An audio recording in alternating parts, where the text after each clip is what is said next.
Attention citizens of Human Federation Underground City, 1183. Based on our latest observations, the sun will erupt in a helium flash in 30 minutes. The countdown to the end of human civilization has begun. We have failed. The heavy, somber voice of a woman echoed through every speaker in the city, 500 meters below the Earth's surface. A suffocating weight pressed down on everyone who heard it. I sat motionless in front of a holographic display. In the deep void of space, a massive ball of fire burned silently. This was the sun as it looked right now. I took a deep breath and waved my hand. The hologram zoomed out, revealing the entire solar system. It didn't look like the maps from the history books anymore. Mercury and Venus were gone, swallowed whole. The sun had transformed into a deep red behemoth. In astronomy, they call it a red giant. A red giant. A soft, helpless voice whispered beside me.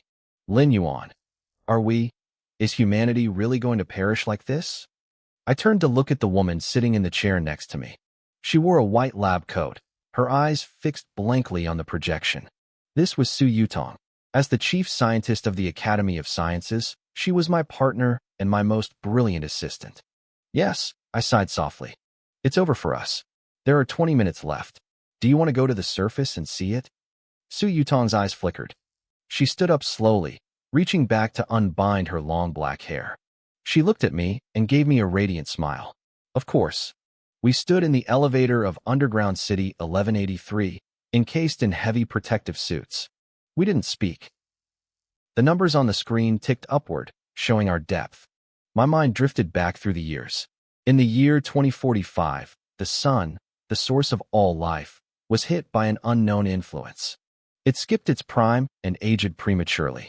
Within 5 years, it entered the red giant phase and devoured the inner planets. Pushed to the brink, humanity set aside its differences and formed the Human Federation. I had been a top student my whole life. I fought my way through the ranks until I was named the chief scientist of the Federation. My calculations had predicted that even as a red giant, the sun wouldn't flash for another century. Based on my word, humanity moved underground and began building interstellar ships to escape. But I was wrong. Terribly wrong. In just 5 years, the sun had burned through a life cycle that should have taken billions of years. The flash was coming now. Earth, being the closest planet left, would be melted into a ball of lava. Civilization was at its end. Ding. Respected chief scientist, may your research mission on the surface be a success, a crisp electronic voice announced. I looked at the screen. The surface temperature was already 518 degrees Celsius. The doors slid open, and a wave of heat accompanied by distorted air hit us instantly. Even through the suit, I felt the searing radiation. Above us, the massive red sun dominated the sky. 1 minute left, Su Yutong's voice crackled over the radio. I didn't reply. I just looked up through my filtered visor. As the only high-level civilization on this rock, I refused to die with my head bowed. Do you know how hard I worked to become your assistant? Su Yutong asked.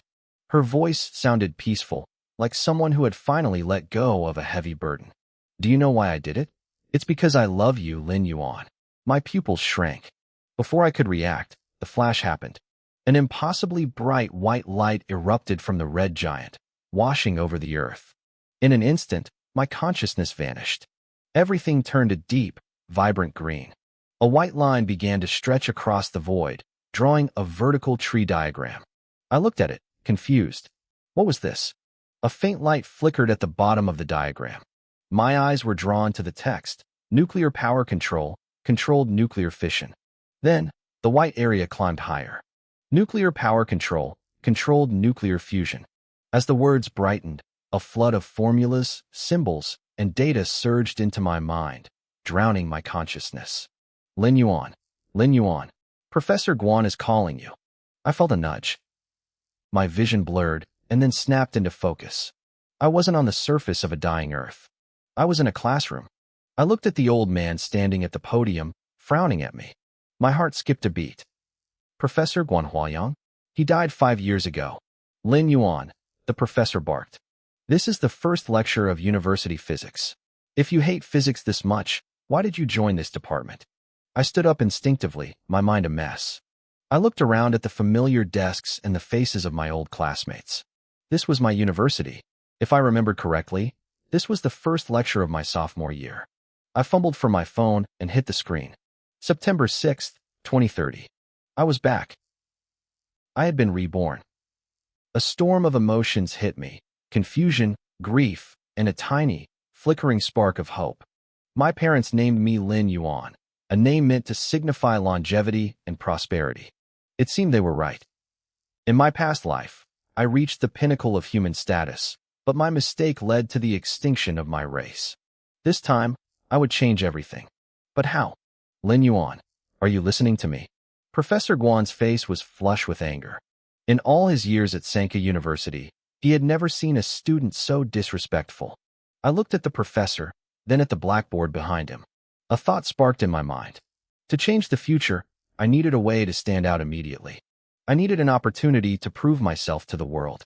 The green tree diagram from my vision flashed in my mind. Thousands of formulas and complex theories swirled like a storm in my brain. I knew what I had to do. I stepped out from behind my desk and started walking toward the podium. Lin Yuan, what are you doing? Professor Guan shouted. This is a classroom. Get your head straight. His scolding felt strangely nostalgic. I hadn't heard that voice in over a decade. I looked at him and offered a small, calm smile.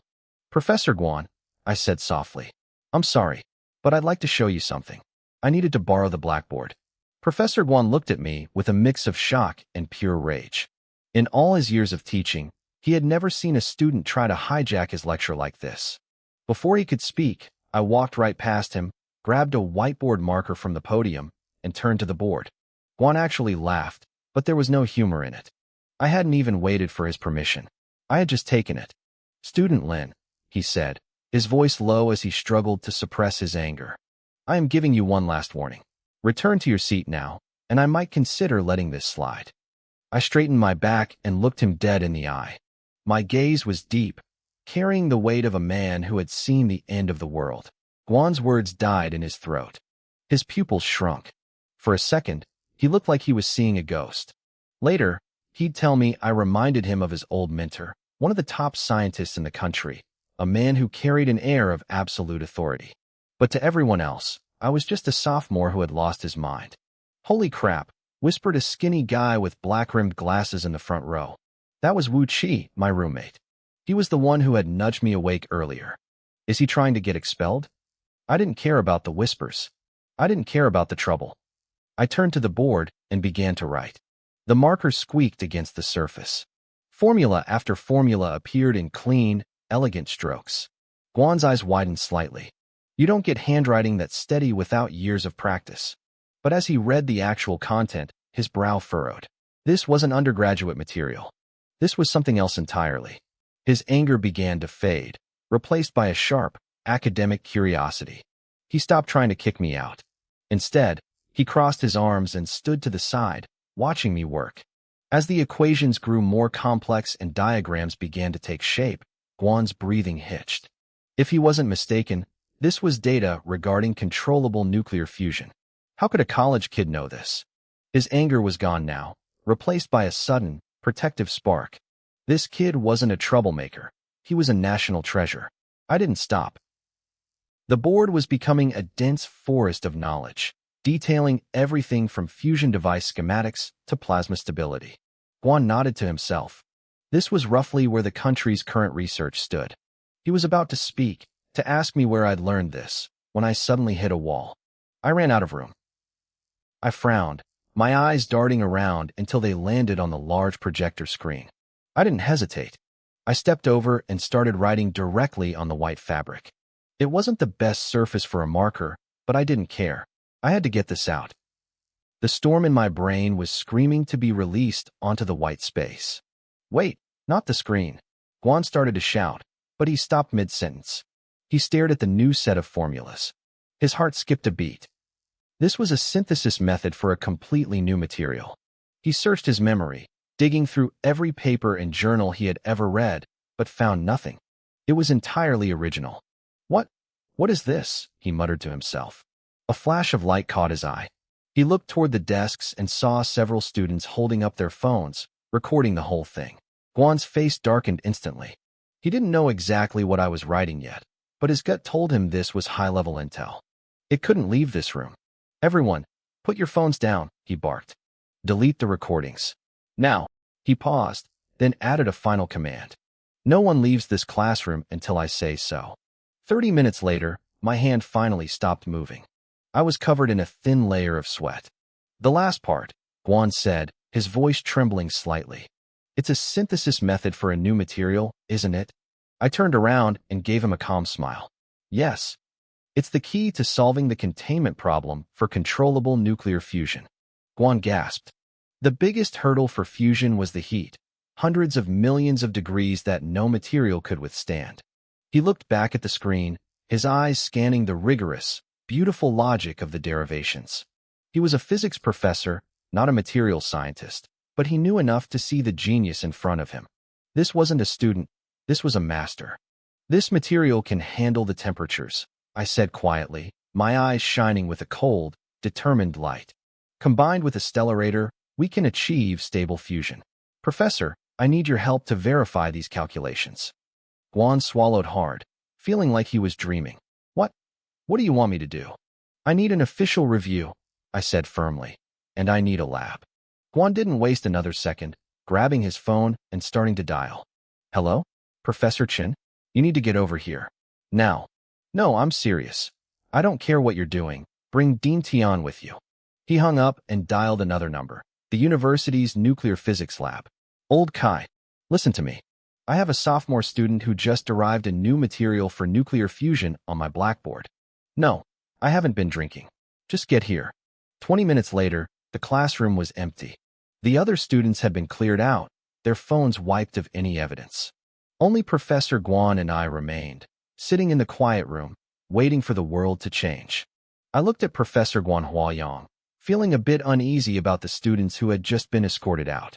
Don't worry, Guan said, his voice low. Someone will handle the cleanup and the NDAs. He went silent for a moment, then looked me dead in the eye. Yongchang, be honest with me. Did you really research all of this yourself? I knew why he was asking. Even though he'd watched me write those derivations with his own eyes, it was hard to swallow. This was Sandaeku University, the top school in the country, but I was still just a sophomore. Undergraduates simply didn't have this level of knowledge. I met his gaze, my expression firm. Professor, I did this alone. Every bit of it. It wasn't a lie. In my past life, my contributions to controllable nuclear fusion were the reason I was eventually appointed chief scientist.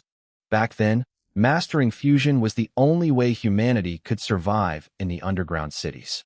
I hope so, Guan whispered. The initial shock had worn off, replaced by a healthy dose of skepticism.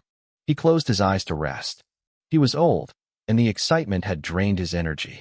He knew the truth would come out soon enough during the joint review. Either I was a once-in-a-century genius, or I was a fraud. There was no middle ground. Seeing him rest, I closed my eyes too. I had my own questions. Ever since I woke up in this timeline, a strange vision had been haunting me. I focused my mind, and suddenly, a silver-green glow bloomed in the darkness of my consciousness. The technology tree appeared again. At the very bottom, controllable nuclear fission and controllable nuclear fusion glowed in bright white. Just above them, in a faint, dim script, I saw a new branch: nuclear energy mastery, fusion reactor miniaturization. My heart skipped a beat. Miniaturization was the holy grail I had been chasing right before the end in my previous life. It was the tech that could have taken humanity to a new peak, but I'd run out of time. I tried to focus my will on the dim text, hoping for a data dump of knowledge. Nothing happened. No blueprints, no formulas. Then, a thin white line connected fusion to miniaturization, and a requirement appeared. Prerequisite: analyze the phenomenon of sonoluminescence. I realized then how this system worked. It wouldn't give me knowledge for free. It was a guide. It showed me the correct path, ensuring I didn't waste years on dead ends. For a scientist, that was more than enough. I looked further up the tree. Electric propulsion systems, quantum communication, and at the very top, a glowing header, Level 1 civilization. I swallowed hard. All of this was just Level 1. I looked even higher, where the text was almost invisible. Preliminary mastery of energy weapons. My pupils contracted. Energy weapons? That was level 2. I felt a surge of professional greed. As a scientist, seeing the names of future technologies was like a drug. I tried to look for level 3, but the system remained dark. A sharp knock on the classroom door snapped me back to reality. "Come in," Guan called out.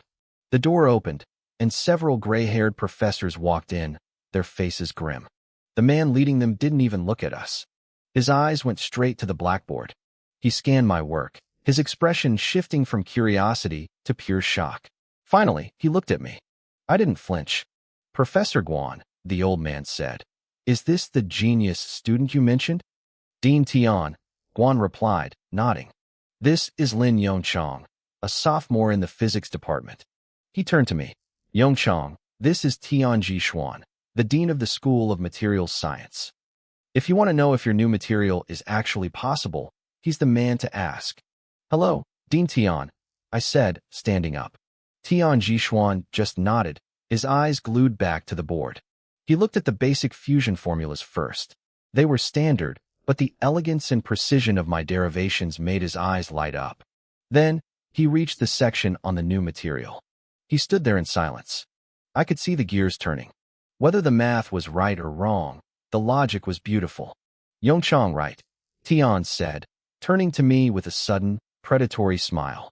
"How would you like to transfer to the School of Materials? I'll give you a guaranteed spot in the PhD program right now."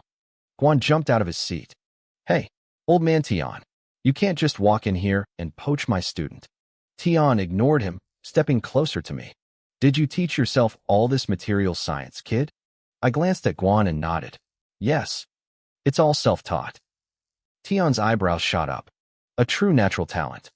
He tried to keep his voice calm, but he was vibrating with excitement. "Self-taught to this level? Impressive. But I see a few flaws. Come study under me. I'll personally guarantee you a spot in the National Distinguished Young Scholars Program." I had to bite my tongue to keep from laughing. If I weren't a reincarnated soul, I might have been blown away. But in my last life, I was the chief scientist for the entire human race. Being a distinguished young scholar meant absolutely nothing to me. Flaws. I almost laughed out loud. What a joke. This material had been proven through countless practical applications in my past life. It was the perfect fusion of science and utility. But as a sophomore student named Lu Yongchang, I couldn't exactly say that. I let a flicker of hesitation cross my face, playing the part of the modest student. "Dean Tian," I said softly, "maybe you should take a closer look at the molecular formula for this material first." Tian Jishuan blinked. He looked surprised. Usually, his carrot and stick routine left young students dazed and eager to please. He didn't expect me to be so fixated on my own conclusion. "Old Tian, this boy belongs to my physics department." Guan Huayan cut in, his face flushing red as he stood his ground. Tian gave him a dismissive glance. "Physics materials, what does it matter? We're all Sandayaku University, aren't we? As the Dean of Materials, it's my job to promise benefits to true talent." Guan froze. This was bad for him. Tian was a dean, and Guan was just a professor. The power dynamic was skewed. Just as the tension in the room reached a breaking point, the door slammed open. "Old Tian, are you saying my physics department has no one left to defend it?" A booming voice filled the room. It was Jiang Yongxing, the dean of the School of Nuclear Physics. Guan's eyes lit up with relief, while Tian's face soured with annoyance. Jiang marched into the room and headed straight for the blackboard. The moment he saw my work, his eyes ignited. I realized then why Tian was trying to poach me so aggressively. If a talent like this slipped through their fingers, the other professors would never let them hear the end of it. "Lu Yongchang, right?" Jiang said, ignoring everyone else. "I'm Jiang Yongxing. Whatever the materials department promised you, my physics department will match it. And double it." I blinked, feeling a wave of helplessness. This was supposed to be a peer review, not an auction for my soul. Luckily, Professor Guan stepped in to steer us back to reality. "Deans, please," Guan coughed. "Can we actually look at the conclusion first?" Jiang smiled thinly and nodded. "Fine. Since Professor Guan trusts his students so much, let's see if there are any holes in this logic." I let out a quiet sigh of relief. Finally, We were getting somewhere. Dozens of professors took their seats, pulling out pens and paper to verify the math I had sprawled across the board. I sat down in a corner, waiting for the interrogation to begin. Student Liu, a younger professor called out, "Can you demonstrate the derivation for the third line on the left?" I stood up, walked to the board, and grabbed a piece of chalk. It's simple. We just need to apply a few basic transformations. I scribbled the steps quickly. The confusion in the professor's eyes vanished instantly. He stood up and gave me a respectful nod. "Thank you." Jiang Yongxing watched this with raised eyebrows. He was starting to realize that my mathematical foundation wasn't just good, it was better than most of the people in this room. In modern physics, math is the only language that matters. If you can't speak it, you're blind. As time passed, the questions became sharper and more complex. The older, more experienced professors started digging into the core of my theory. I cut through their doubts like a knife through butter, answering every single question perfectly. "Any more questions?" I asked, taking a sip of water to soothe my dry throat. The room fell into a heavy silence. I looked at Tian and Jiang, the men who held all the power here. Both were staring at the board in a trance. Tian's pupils were blown wide with disbelief. Jiang looked like he'd just seen a ghost. "Yongchang," Guan said, breaking the silence. He realized the gravity of what was happening. "Go back to your dorm for now. We need to discuss this privately. Don't go anywhere else. Stay on campus." I nodded, packed my things, and walked out. Behind me, the room remained silent for a long time after the door clicked shut. Finally, Tian Jishuan exhaled a long, shaky breath. "That kid, he's not ordinary." "I can't find a single logical flaw," Jiang agreed. Guan Huayang looked at them, stunned. "Dean Jiang, are you saying this plan is actually feasible?" Jiang hesitated. "Maybe I'm just not at a high enough level to see the mistake. I'm not a dedicated fusion specialist, after all." He turned to the Dean of Materials. "Old Tian, what about the molecular formula for that new material?" Tian's expression turned bitter. He shook his head slowly. I don't know." The room erupted in whispers. This was impossible. Tian was the top authority on materials at Sandaika University. "Don't joke around, old Tian," Jiang said. "If you don't understand it, who does?" Tian sighed and walked toward the blackboard.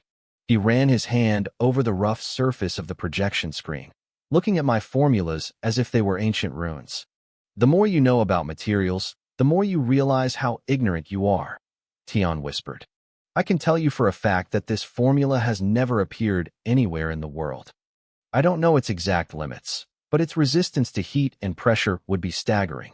I have a feeling that this specific section is the most brilliant part of the entire board." Everyone went quiet. In research, there's something called scientific intuition. It sounds like magic, but for the world's greatest scientists, it's a compass. It's what led to the discovery of the benzene ring and the periodic table. Jiang Yongxing's face turned dead serious.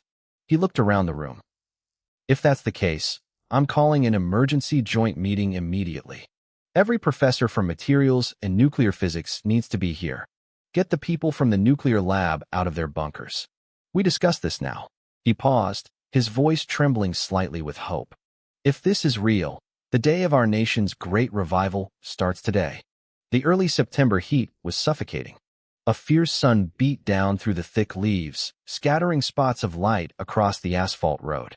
Looking at those flickers of light, I felt a chill. No one could have guessed that one day, this very sun would drag those lights, and all of human civilization, into a bottomless abyss. I walked slowly down the road, my mind a storm of complex emotions. Scenes from my past life kept flashing before my eyes. I remembered the flash. I remembered Su Yutong, my assistant, and every little moment we shared. "Do you know why I'm doing this?" she had asked me. "Because I like you." I clenched my fists. In my previous life, I had abandoned everything for my research. I ignored the feelings of those around me, and in the end, human civilization was destroyed anyway. It happened, indirectly, by my own hand. This time, things had to be different. I had to make up for every regret. Suddenly, a familiar melody filled the air. It was the brightest star in the night sky. I froze. That had been my ringtone for years. I pulled a phone from my pocket, a clunky, ancient piece of technology that felt like a relic from another era. My eyes softened with nostalgia. The screen lit up. When I saw the caller ID, my heart skipped a beat. My hands trembled as I swiped the screen to answer. "Hello," I whispered. My voice was thick with emotion. "You on? What's wrong?" A gentle female voice asked from the other end. "Your voice sounds strange." I took a deep breath, forcing myself to calm down. I managed a small, shaky laugh. "It's nothing, Mom. I just choked on some water. Is everything okay?" "Nothing major," she said. "I just wanted to ask about your plans. After all, you're a sophomore now." I went silent for a moment. Then, my voice turned firm. "Mom, I've decided. I'm going into scientific research." "What? Research?" A man's voice cut in from the background. "What's good about research?" I told him not to join the physics department for this exact reason. Now look what happened. A smile touched my lips. That was my father, Lu Guoqing. My mother, Zhou Qingru, snapped back at him immediately. "That's enough. Let the boy choose his own path. Yuan, if you've decided on research, I support you. Don't worry about your father. I'll handle him. If you run into any trouble, just call home." Before I could say another word, she hung up. I stared at the phone and shook my head with a bitter smile. My father was a businessman. Thanks to him, I had grown up in luxury. He had always planned for me to take over the family business and live the life of a wealthy, idle man. But in both lives, I had refused to follow his script. Back in a small villa in the capital, Lu Guoqing sat on his sofa in his loungewear, looking annoyed. "Qingru, you're spoiling him. Why research? It's exhausting, and there's no guarantee he'll ever achieve anything." His wife sat beside him, smiling gently. "Why are you so anxious? You know his personality. The more you forbid it, the more he'll want to do it. Just let him go. Once he hits a wall, he'll come back on his own." Her words made Guoqing's eyes light up. "You're right. Let him try and fail." I had no idea what was happening at home. My mind was entirely consumed by the concepts of controllable nuclear fusion. I wondered how the professors were judging my proposal. Meanwhile, at Sandaika University, the atmosphere was electric. Over 100 professors and researchers were filing into a large conference room. Jiang Yongxing stood at the front, his face grim as he spoke into the microphone. "Everyone, I've called you here today to verify a proposal written by an undergraduate student." The room exploded. "Is Dean Jiang serious? An undergraduate's proposal? We're having a full faculty meeting for this. I have an experiment running right now. I'm going to have to work overtime for this." The researchers grumbled loudly. Their workloads were already heavy, and being pulled away for a student's idea felt like a waste of time. Jiang coughed loudly, silencing the room. "This is a proposal for controllable nuclear fusion," Jiang said. "Dean Tian and I have both reviewed it. To be honest, we can't fully grasp it. To ensure we don't miss a potentially revolutionary breakthrough, we had no choice but to call this meeting. I hope you can understand." The grumbling stopped instantly. Shock washed over the room. If Jiang and Tian couldn't grasp it, that meant the math was beyond even the top experts. Interest replaced the annoyance in the professor's eyes. Suddenly, the heavy doors swung open. A group of 10 professors in white lab coats marched in. The man leading them had a square jaw and eyes bright with excitement. "Old Jiang, where is this fusion proposal you mentioned?" A collective gasp went through the room. "He's here? The man in charge of the National Fusion Lab," someone whispered. If he was here, this was no joke. Jiang stood up to greet him. "Fong Su, it's been a long time." Fong Su glared at him playfully. "Don't give me that, Dean Jiang. We were in the middle of an experiment. We dropped everything because of what you said. If this isn't worth it, I'm not letting you off the hook." Jiang laughed and patted his shoulder. "Forget your experiment. If this works, our nation will be ahead of the entire world." Fong Su's expression shifted. He had known Jiang for years and had never heard him speak with such conviction. "You have that much confidence in this student?" Jiang nodded, his face turning solemn. "It's not just me. Even old Tian couldn't fully wrap his head around the material science involved." Fong Su's heart raced. Jiang might not be a fusion specialist, but Tian was a titan in materials science, a member of the Academy of Sciences.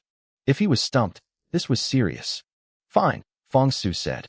"Let's begin." Jiang turned to the room, ensuring everyone was ready. He dimmed the lights and turned on the projector. High-resolution photos of my chalkboard filled the screen. "Everyone," Jiang announced. "This is the proposal." The room went silent, save for the scratching of pens and the hum of the projector. The only sounds left in the room were the rhythmic ticking of the wall clock and the frantic scratching of pens against paper. Every professor had their brows furrowed, eyes glued to the projector as they desperately tried to verify the complex equations I had written. Fong Su, the head of the National Nuclear Physics Lab, looked like he'd seen a ghost. His eyes were wide, filled with pure shock. "Old Fong," Dean Jiang Yongxing whispered, leaning in close. "What do you think? Is this proposal actually feasible?" Fong Su finally pulled his gaze away from the screen. He looked at Jiang with a complicated expression, his eyes twitching. "Are you absolutely sure a sophomore student came up with this stuff?" Jiang smiled and nodded. "I'm sure. He's a student in Professor Guan Huayang's class. He was caught daydreaming, got called up to the front, and just started writing all of this on the whiteboard." Seeing the look of disbelief deepening on Fong Su's face, Jiang started to get anxious. "Don't give me that look. I have the security footage in my office to prove it." Fong Su opened his mouth to speak, but no words came out. The sheer impact of what he was seeing was overwhelming. As the head of the top nuclear physics lab in the country, if he claimed to be second in knowledge regarding controllable fusion, no one in that room would dare claim to be first. "Old Jiang," Fong Su said, his voice trembling. "Do you realize that this chalkboard layout is more complete than the official plans we have in our lab? Just by glancing at his work, I've already identified 3 major flaws in our own current project. And that's just from a surface-level look. Do you understand what this means?" Jiang froze. The room felt like it had lost all oxygen. If Fong Su was right, it meant my understanding of fusion was higher than the greatest minds in the country. It seemed impossible. Fong Su was a member of the Academy of Sciences. Jiang rubbed his forehead, feeling a sudden wave of dizziness. "Wait, let me get this straight. You didn't find a single error in his work, but you found holes in yours because of him." When Fong Su nodded, it felt like a bomb went off in Jiang's head. He slammed his hand down on the conference table with a loud bang, making everyone jump. "Good. Fantastic." Jiang's lips trembled with excitement. "This is a blessing for our nation." If this worked, it wasn't just about the prestige of Sandaeku University. The entire country's power would skyrocket overnight. Fong Su caught the fever, too. "Dean Jiang, I move that we report this to the council immediately. As for the new materials he mentioned, I want to start experimental trials right now. If this is real, our national revival is within reach." But just as the excitement reached a peak, a cold, harsh voice cut through the air. "No, I object." The voice was grating. Jiang turned his head, his eyes narrowing when he saw who it was. "Mao Jingquan." "What do you mean by that, Mao Jingquan?" Jiang asked, his brow darkening. Mao Jingquan let out a mocking sneer. "What do I mean? Isn't it obvious? This is a scam. A sophomore writing a successful fusion proposal? I wouldn't even dare claim I could do that. Vice Dean Jiang, please use your brain. Is this even possible? This is just some kid looking for attention. We shouldn't be reporting this. We should be kicking this fraud out of our university. We don't welcome tricksters here." Jiang's face hardened. "Vice Dean Mao, put aside whether you think it's possible for a moment. As researchers, we seek the truth. Tell me, did you find a single flaw in the proposal?" Mao Jingquan's expression shifted, but he didn't back down. "A flaw? The flaw is the kid himself. Where would a second-year student get this knowledge?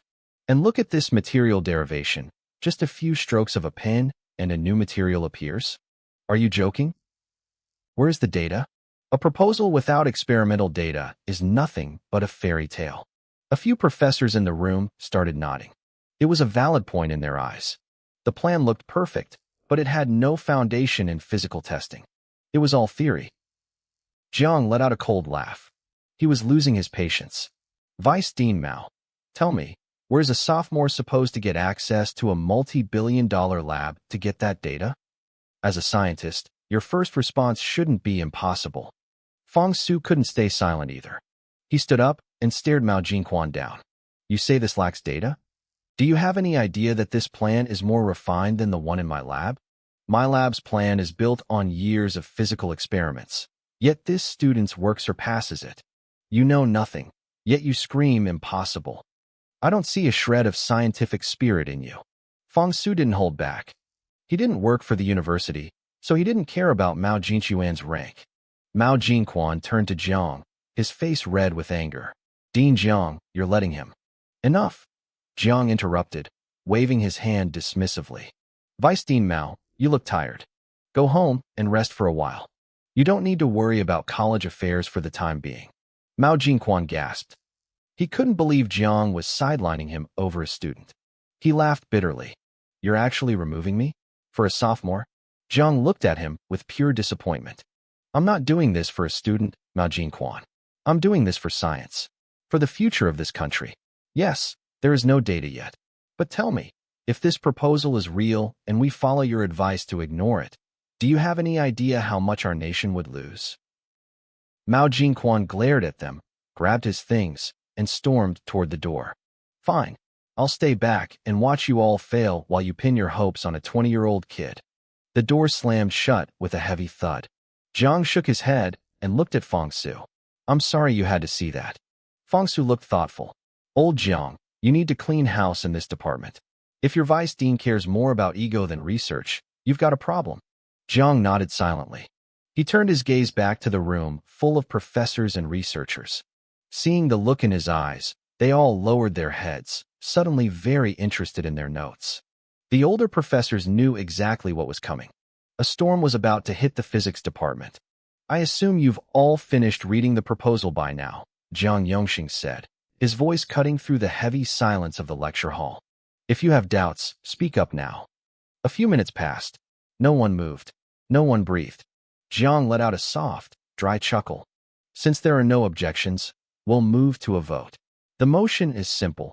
Do we report this proposal to the National Council? 1 hour later, the decision was made. Jiang led Fong Su back to his private office. He didn't sit down.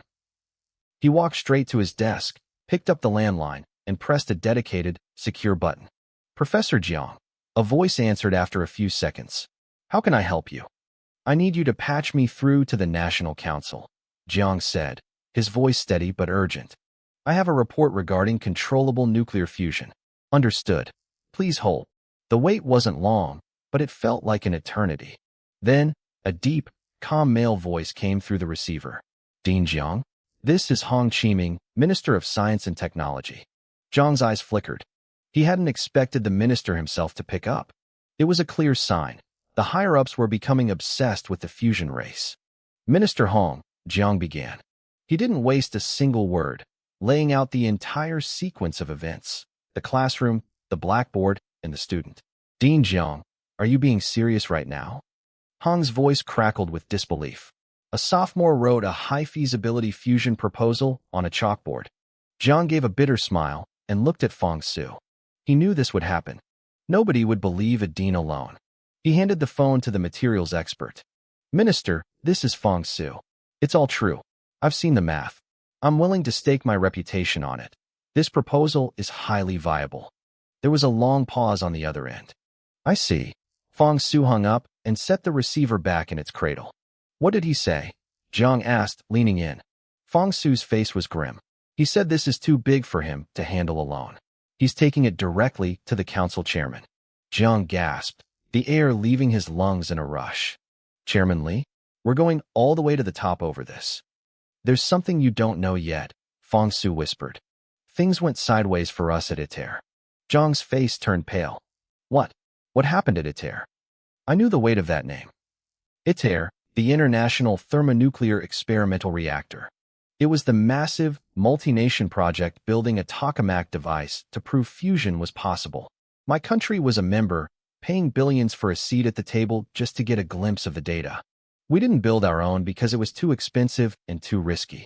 Why spend 13 years and $5 billion on a machine that might just end up being a giant, useless paperweight? But while Jiang and Fong Su were panicking, the gears of power were already turning in the capital. Inside the first ring of Beijing, at a location scrubbed from every public map, Hong Qiming stood outside a heavy wooden door. He took a breath and knocked. Come in, a weathered voice called out. Hong pushed the door open. An old man sat behind a desk, his hair white, but his eyes sharp with a wisdom that seemed to see through everything. This was Chairman Li. Chairman, Hong said, bowing slightly. The old man set down his fountain pen. Minister Hong, I hear you have something urgent for me. Hong nodded quickly, recounting everything from Sandaeku University. As he spoke, the chairman's expression grew increasingly stern. Is this for real? Li asked. Hong hesitated, then nodded. It should be. You remember academician Fong Su? He's the one who led our most recent fusion breakthroughs. He's vetted the proposal personally. He's confident. The chairman fell silent. He reached into a stack of folders on his desk, pulled one out, and slid it across the wood toward Hong. Forget that for a second. Read this. Hong opened the file. His eyes widened, and a flush of pure rage crept up his neck. This is impossible. Our scientists would never do something so shameful. Chairman Li sighed, a look of deep weariness crossing his face. Possible or not, it doesn't matter what we say. The ITER project has wanted us out for a long time. Whether our people actually stole data is irrelevant to them. Hong gritted his teeth so hard I thought they might snap. The file was a hit piece, a detailed fabrication accusing our researchers at ITER of theft. So what do? We just let them frame us? Let them kick us out. They aren't just framing us, the chairman said calmly. They're demanding we voluntarily withdraw. The news will break tomorrow. The room felt like it was spinning. Hong looked like his head was about to explode. This is bullying. They're pushing us into a corner. I'm showing you this for one reason, Li said, his gaze turning piercing. From this moment on, we are alone. If we want controllable nuclear fusion, we have to build it ourselves. Do you understand what you need to do? Hong straightened his back, his face hardening. I understand. I'll leave for Sandaeku University immediately. While the leaders of the nation were losing sleep, I was just trying to get back to my dorm. I had spent the day wandering the campus, clearing my head. When I pushed the door open, my roommate, Wu Qi, nearly jumped out of his skin. Luo Yuan, you're finally back. Wu Qi yelled. Man, what the hell was that today in physics class? You went totally psycho. I gave him a sheepish grin. How was I supposed to explain this? Hey, I'm actually from a future where the world ended because of me, and I'm trying to save humanity. Yeah, right. I've just been tinkering with some ideas lately. I lied, rubbing the back of my neck. My brain just kind of short-circuited in class, and I had to get it out on the board. Wu Qi didn't look convinced. Tinkering? What did you even write? And why did Professor Guan keep you behind? Are they kicking you out? I laughed. Kicking me out? If things went the way I planned, I'd be graduating before the end of the week. But I couldn't tell him that. The professors thought my tinkering was interesting, I said vaguely. They gave me some feedback and let me go. That's it. Wu Qi stared at me. Don't lie to me, man. Everyone says Guan is a hard ass. I tried to change the subject. Look, did the stuff from this morning, spread? Is everyone talking about it? Wu Qi shook his head, his expression turning a bit more serious. Nah, don't worry. Except for the people in that room, I don't think anyone else knows. I stared at him, my eyes wide. Are you serious? In an age where every student had a smartphone and a thirst for viral drama, the fact that a sophomore's world-changing breakthrough hadn't leaked yet was the biggest miracle of all. I had actually prepared myself to become famous overnight. I was ready for the chaos. But then, Wu Qi reached into his bag and pulled out a single sheet of A4 paper. He handed it to me with a look I couldn't quite read. It was a non-disclosure agreement. I stared at the bold black letters at the top and let out a dry, bitter laugh. I really hadn't expected Professor Guan to be this thorough. He had actually forced every single student in that classroom to sign a legal gag order. Honestly, it was for the best. Right now, the sun hadn't started its deadly transformation yet. If my country, Xia, wanted to lead the world and survive what was coming, we had to use this window to overtake everyone else in secret. As a son of this land, I wanted everyone to make it through the coming disaster. I already knew how I was going to do it. Since the destruction of the sun was a fixed point in time, I had exactly 20 years to lead Xia and the rest of humanity off this rock. The endless starry void above us was our only path to survival. The next morning, the sky was barely gray when I rolled out of bed and left the dorm. It was an old habit from my past life. The September air felt crisp and cool against my skin as I walked down the empty campus main road. I stopped and looked around, feeling a bit lost. What was I supposed to do now? Without a research project in my hands, I felt empty, like a part of me was missing. I wondered how the review of my fusion proposal was going. I hoped nothing had gone wrong. I was confident in the math, but I wasn't confident in my current identity. To the world, I was just a random sophomore at Sandaika University. Thinking back, my move in the classroom yesterday felt reckless. But with only 20 years left, I didn't have time to play the long game. There are 8 billion people on Earth. Moving that many people into deep space to find a new home requires a level of technology that sounds like fairy tales. In my original timeline, we thought we'd be lucky to save 10 million. But now that I had the technology tree system in my head, my perspective had shifted. If I climbed the tech tree fast enough, maybe everyone could live. If a level 1 civilization couldn't do it, I'd push us to level 2. If that wasn't enough, I'd drag us to level 3. I wandered aimlessly until a familiar white building caught my eye, the university library. I walked inside, my legs moving on autopilot, and found my favorite seat from my previous life. It was empty. I felt a small spark of joy as I sat down. Now, what should I study? I thought about the system's prompt. The prerequisite for the next step was analyzing the sonoluminescence phenomenon. I needed to find everything I could on light produced by sound. Time blurred. 2 hours disappeared in what felt like minutes. I closed a heavy textbook and scribbled a few key points on a piece of paper. The peacock mantis shrimp. That's where it started in nature. When that thing strikes its prey, it fires its limb in a 50th of a second, hitting speeds faster than a bullet. That movement creates sonoluminescence. The principle is simple. When mechanical waves hit a liquid, they create tiny bubbles. Those bubbles collapse so violently into such a tiny volume that the temperature inside skyrockets. For a fraction of a second, they emit a flash of light. I gripped my pen tight. The key was that extreme temperature inside the bubble. If I wanted to miniaturize a fusion reactor, I had to start with those tiny bubbles. After all, nuclear fusion needs hundreds of millions of degrees to kick off. "Excuse me, is anyone sitting here?" A girl's voice, cool and soft, broke my concentration. I snapped my head up to look at her, and for a heartbeat, my breath hitched. My chest felt like it had been physically crushed. It was her. My sudden movement clearly spooked her. She took a quick step back, her eyes wide with worry. I'm sorry. If someone is here, I can find another." "No one's here," I interrupted. I forced a stiff, awkward smile onto my face. "You can sit. You startled me." "I'm sorry." She waved her hand, looking relieved. It's okay. I shouldn't have interrupted you." She sat down beside me with a graceful ease. I looked at her profile, and for a second, I wasn't in a university library in the past. I was back in my lab, and Su Yutong was sitting right there, quietly helping me manage a mountain of research data. She must have felt me staring because she turned to look at me, looking confused. Hello? Is something wrong?" I bit the tip of my tongue hard. The sharp pain snapped me out of the memory. "Nothing. You just look like someone I used to know." I forced myself to look back down at my papers. I could feel her shifting her chair slightly away from me, probably thinking I was some kind of creep. I didn't care. My eyes were locked onto a specific title in a research journal. The relationship between sonoluminescence and cold fusion. My heart skipped a beat. Had someone already figured out how to miniaturize a reactor? No, that was impossible. In my past life, even standard controllable fusion didn't happen until 2040. I flipped through the pages rapidly, scanning the data. After a long moment, I let out a long, slow breath. I was overthinking it. The paper was just a theory, mostly guesswork without any deep research. It was basically a scrap piece of work, which is why I'd never heard of it before. I checked the author's name, Tao Yuda.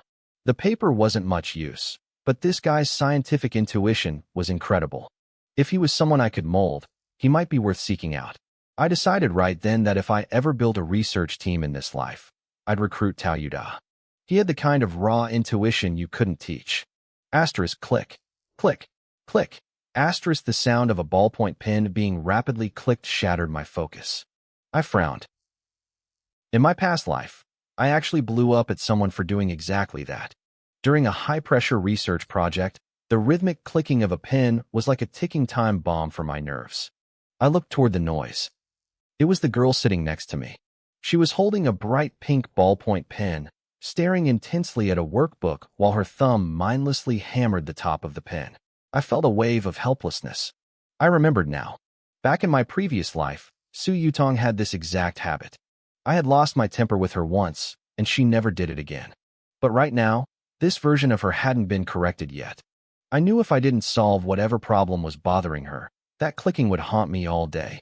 I took a deep breath and leaned over. "Are you stuck on a problem?" I asked softly. Su Yutong jumped. The clicking stopped instantly. She looked at me with a flash of suspicion in her eyes. I could almost see her mental gears turning. She probably thought I was finally making my move to hit on her. She likely had 3 different ways to reject me already prepared in her head. "I'm serious," I said, pointing at her workbook and then the pen. "That sound is a bit distracting." We stared at each other in silence for a few seconds. Slowly, her face turned a bright shade of red. She looked down, embarrassed. "I'm so sorry. I didn't mean to bother you. I'll try to stop." I sighed. "Let me see the problem. Maybe I can help." I wasn't being nice. I just knew trying to stop wouldn't work, and I didn't want my research interrupted. Women, I thought to myself, were just obstacles to scientific progress. Really? Her eyes lit up. She hurriedly pushed the workbook toward me, looking at me like a giant, expectant hamster waiting for a sunflower seed. I glanced at the page. It was a basic limit problem. L'Hopital's rule, I said, sliding it back. "Just apply it once. It's very simple." She looked at the page, then back at me, her face a complete blank. I had clearly overestimated her math skills. I sighed again. "Fine. I'll write it out for you." I pulled out my fountain pen and grabbed a scrap piece of A4 paper. I preferred fountain pens. I liked the scratching sound they made against the paper. I quickly scribbled down the standard steps and handed the paper and workbook back to her. Thank you," she whispered. She looked at my neat, sharp handwriting and then at her own messy notes, looking both embarrassed and curious. "Can I ask your name?" "I'm Su Yutong, from the Applied Physics Department." I didn't even look at her. I was already focused back on my journals. "Lu Yuan," I muttered. I felt annoyed. That little interaction had wasted 5 minutes of my time. I moved on to a paper about sonoluminescence, completely forgetting the guilt I had felt toward her earlier. I told myself that with the fate of humanity at stake, romance was a luxury I couldn't afford.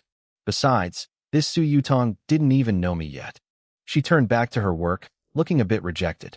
Ding! A notification popped up on my phone, breaking my concentration. I glanced at the screen. It was a news headline. "China announces withdrawal from the ITER project."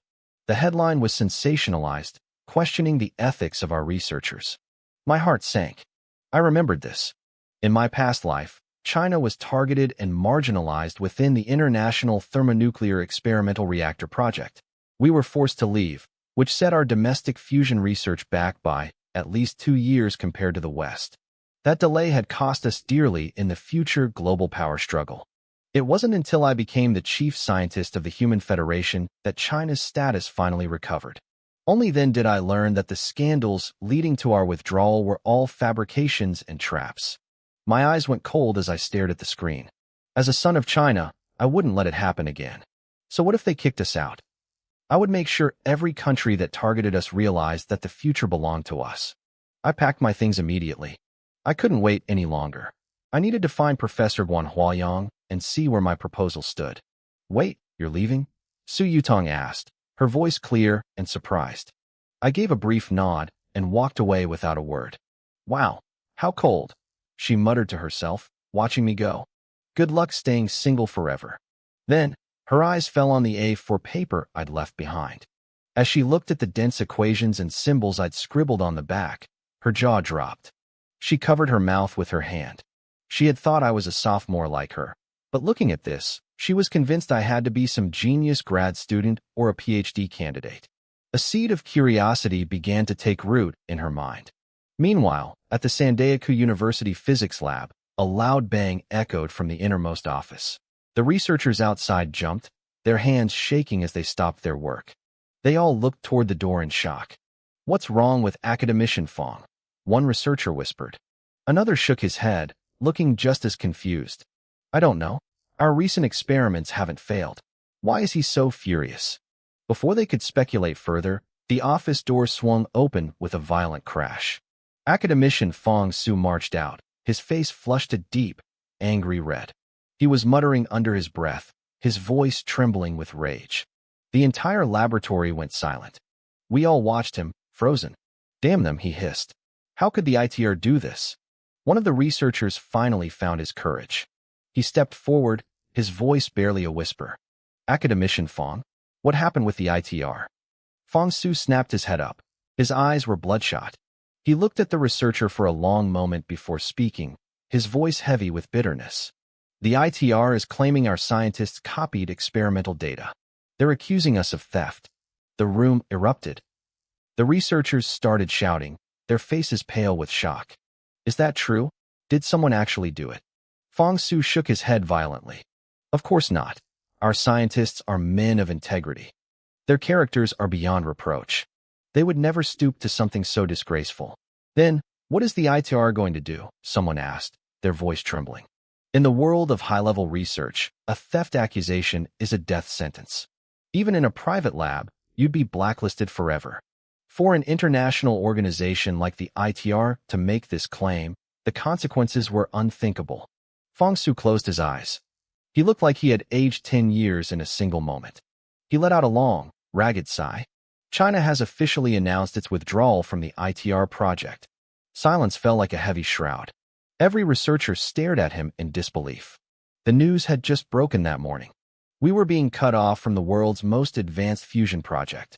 From now on, Fong Su said, his voice regaining its strength, we carry the flag of controllable nuclear fusion alone. He didn't waste another second.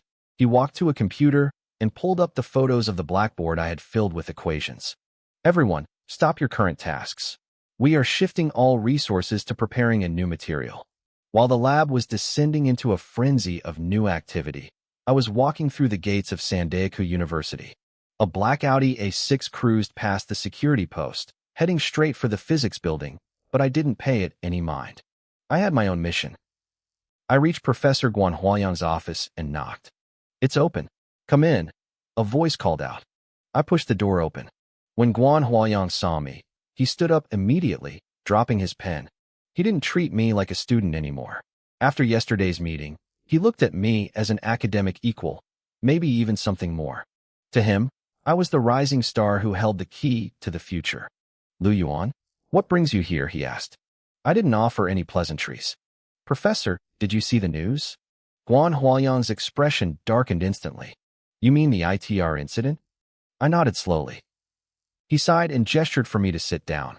I don't believe a word of it, Lu Yuan. Our people wouldn't do that. There has to be a hidden agenda here. I looked at him, my heart heavy. As a regressor, I knew he was right. I knew it was a trap, a calculated move to cripple our progress. I knew those scientists would carry the weight of that false shame for over a decade before their names were finally cleared. But I couldn't tell him that. Not yet.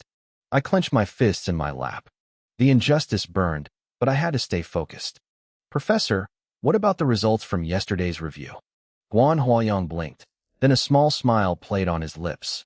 Ah, I see. You're still young after all. Couldn't even wait a full day to ask, could you? He chuckled and leaned back. After you left yesterday, Dean Zhang and Old Tian called an emergency summit with the entire department. I wasn't surprised. My proposal was far too complex for a few professors to verify over coffee. You don't look shocked, Guan Huayang noted, his eyebrows shooting up. Did you expect this?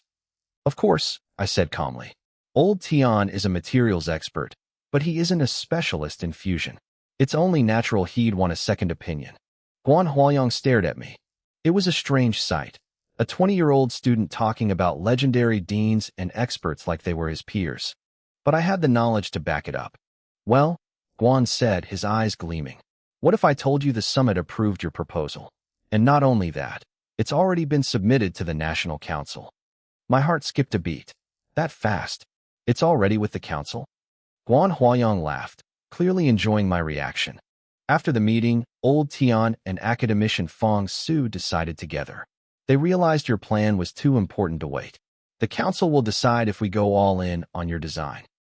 Academician Fong Su. I repeated. My mind raced. Fong Su was the man who had single-handedly pushed China's fusion research forward in my past life. Without the foundation he built, I never would have been able to take over the first experimental reactor.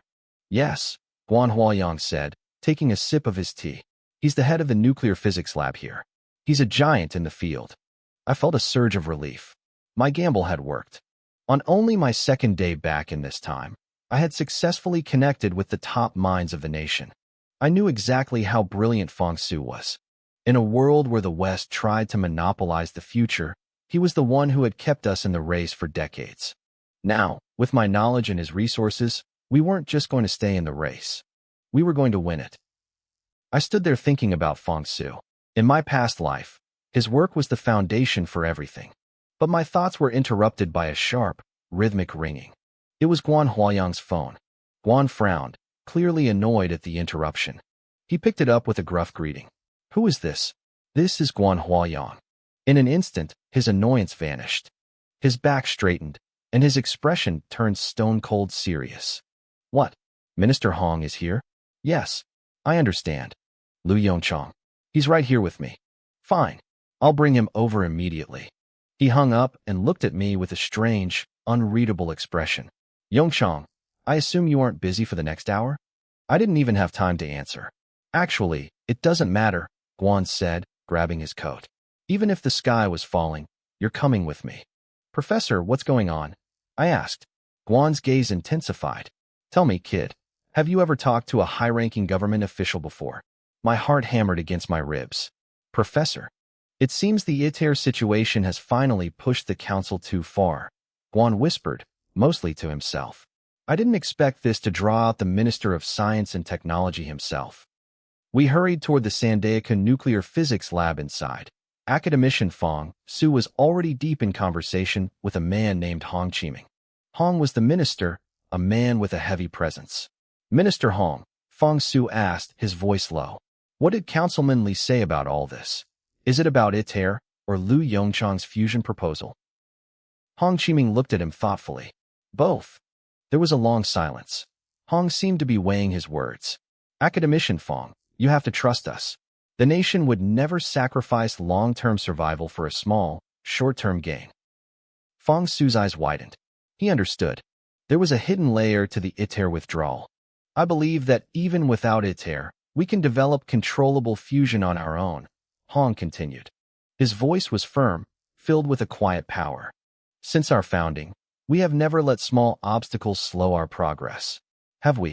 Fong Su nodded slowly. Besides, Hong added, his eyes gleaming. If this student's plan actually works, leaving ITER might be the best thing that ever happened to us. I knew exactly what he meant. If we stayed in ITER, we'd have to share every breakthrough with the world. By leaving now, any success we had would belong solely to us. It would give us a lead of several years, maybe decades. It was a massive gamble. They were putting all their chips on a sophomore student. I wanted to tell them that gambling was a form of wisdom. In my past life, my intuition had saved us many times. I had bet big on underground cities and interstellar ships. Most of those bets paid off. But I had failed the most important one. And that failure was why I was here now. The lab door slid open. Guan Huayang and I stepped inside. Minister Hong's eyes locked onto me immediately. He scanned me up and down, looking for any sign of weakness. Minister, let me introduce you, Fong Su said. This is Lu Yongchang, the sophomore from the physics department. And this is Professor Guan. I stepped forward, meeting Hong's gaze directly. Lu Yongchang, right? Hong asked. You don't seem afraid of me. I let a small smile play on my lips. I haven't done anything wrong. Why should I be afraid of you? Hong froze for a second, then burst into a loud, booming laugh. Good. Very good. Student Lu, we verified your proposal. The feasibility is incredibly high. Because of the ITER situation, Councilman Li has given me a mission. The question is, are you brave enough to take it? I didn't hesitate. I looked him in the eye and nodded. Of course. Excellent. Hong clapped his hands. Spoken like a true son of the nation. From this moment on, you are no longer just a student. You are the chief engineer of the National Controllable Nuclear Fusion Project. Academician Fong Su will be your deputy. The lab went dead silent. Fong Su, Guan Huayang, and every researcher in the room stared at Hong like he'd lost his mind. A 20-year-old as the chief engineer? With a legend like Fong Su as his assistant? It was unheard of. I felt a surge of adrenaline. This was moving even faster than I'd hoped. Think carefully, Lu Yongchang, Hong said, his face turning grim. The mission is to achieve a breakthrough within 1 year. At the very least, we need to match the results ITER was promising. Fong Su gasped. We didn't even have a proper experimental reactor yet. A year was an impossible deadline. But I wasn't worried. I looked at the minister and smiled. I accept. And I can guarantee you one thing. Within a year, we won't just match them. We will fully master the technology. What? Yongchang, shut up. Guan Huayang shouted. He looked like he was about to have a heart attack. This is science, not a fairy tale. You can't just say things like that. Guan turned to the minister, bowing slightly in apology. Minister Hong, please, he's just a kid. He's talking without thinking. Hong Qiming didn't look angry. He looked intrigued. He waved Guan off and stepped closer to me. Do you realize the weight of what you just said? My expression didn't flicker. I do. I know exactly what I'm saying. Guan Huayang covered his eyes with his hand and let out a long, deep groan of despair. He thought I was throwing my life away. I knew I was just getting started. Guan Huayang looked like he wanted to crawl into a hole and die. I could see the regret in his eyes. He probably wished he'd never brought me here. I didn't waste time explaining myself with words. Instead, I reached into my pocket, pulled out a thumb drive, and held it out to Minister Hong. Minister, before you decide if I'm crazy, please look at what's on this drive, I said. Hong Qiming's eyebrows shot up. He took the drive, a small smirk playing on his lips.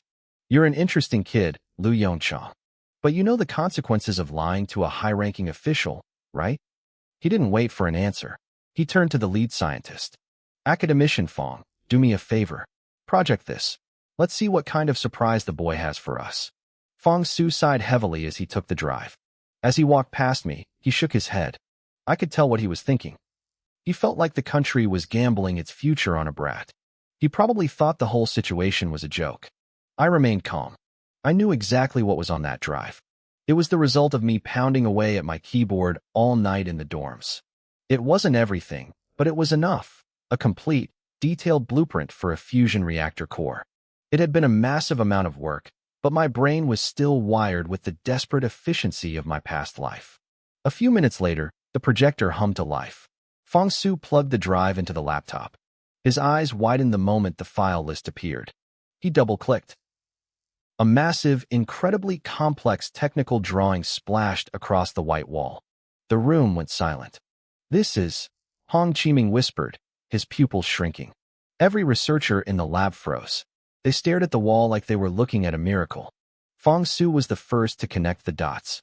He looked at the blueprint, then back at the simplified math I'd scribbled on the chalkboard earlier.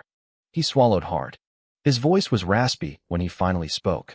Lu Yongchang, are these the full engineering schematics for a controllable fusion reactor? I nodded and gave him a small smile. To be precise, it's the blueprint for the reaction chamber. Now, do you believe me? Hong Qiming snapped out of his trance. His eyes were glowing with excitement now. Kid, did you do this all by yourself? He already knew the answer, but he couldn't bring himself to believe it.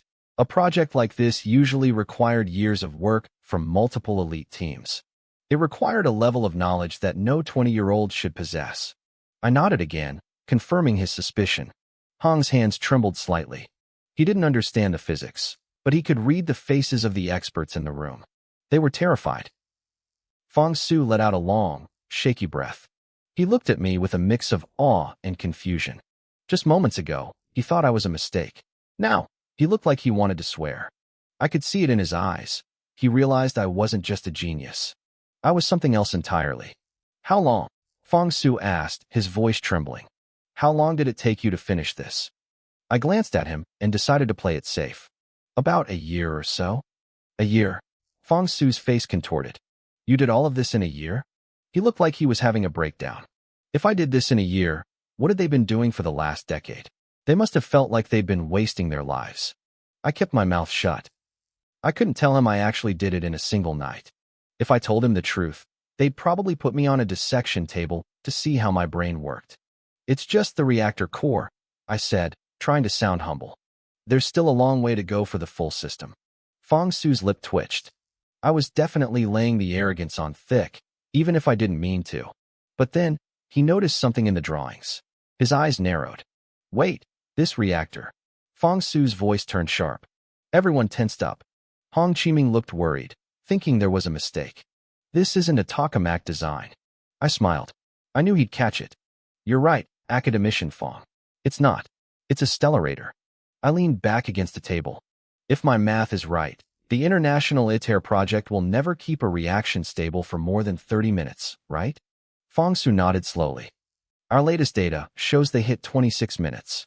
Are you saying? I'm saying they're about to hit a ceiling, I interrupted.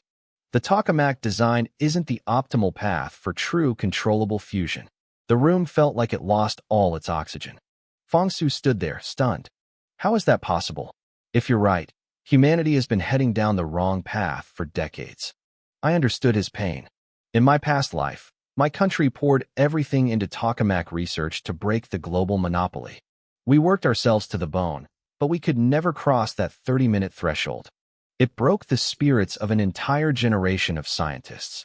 It wasn't until Fong Su discovered the inherent flaws in that design, by pure chance, that we realized we were wrong. How do I verify this? Fong Su asked, recovering his focus. He was a true scientist. He wanted proof. I shrugged. It's simple. Find an old, basic stellarator unit. Use the new materials I've outlined in my proposal to build the chamber. Then, ignite it. The results will speak for themselves. Fong Su's eyes darted around. He remembered an old, outdated stellarator they had sitting in storage. It was a relic, but it could work. Wait. Hong Qiming's booming voice cut through the technical talk. Can someone please explain to me what the difference is between a tokamak and a whatever you just said? He looked straight at me, waiting for an answer. Guan Huaoyang and Fong Su both turned to look at me too, their expressions unreadable. The expert stepped back, giving me the floor. I took a moment to gather my thoughts before looking at Hong Qiming. I needed to keep this simple. Minister Hong, I said, you know that controllable nuclear fusion requires a powerful magnetic field to contain the fuel, right? He nodded. I felt a small wave of relief. At least I didn't have to explain the absolute basics. That would have taken all day.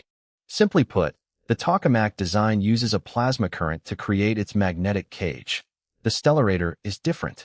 It uses external coils to twist that cage into the right shape without needing that internal current. Hong Qiming looked lost. What's the difference?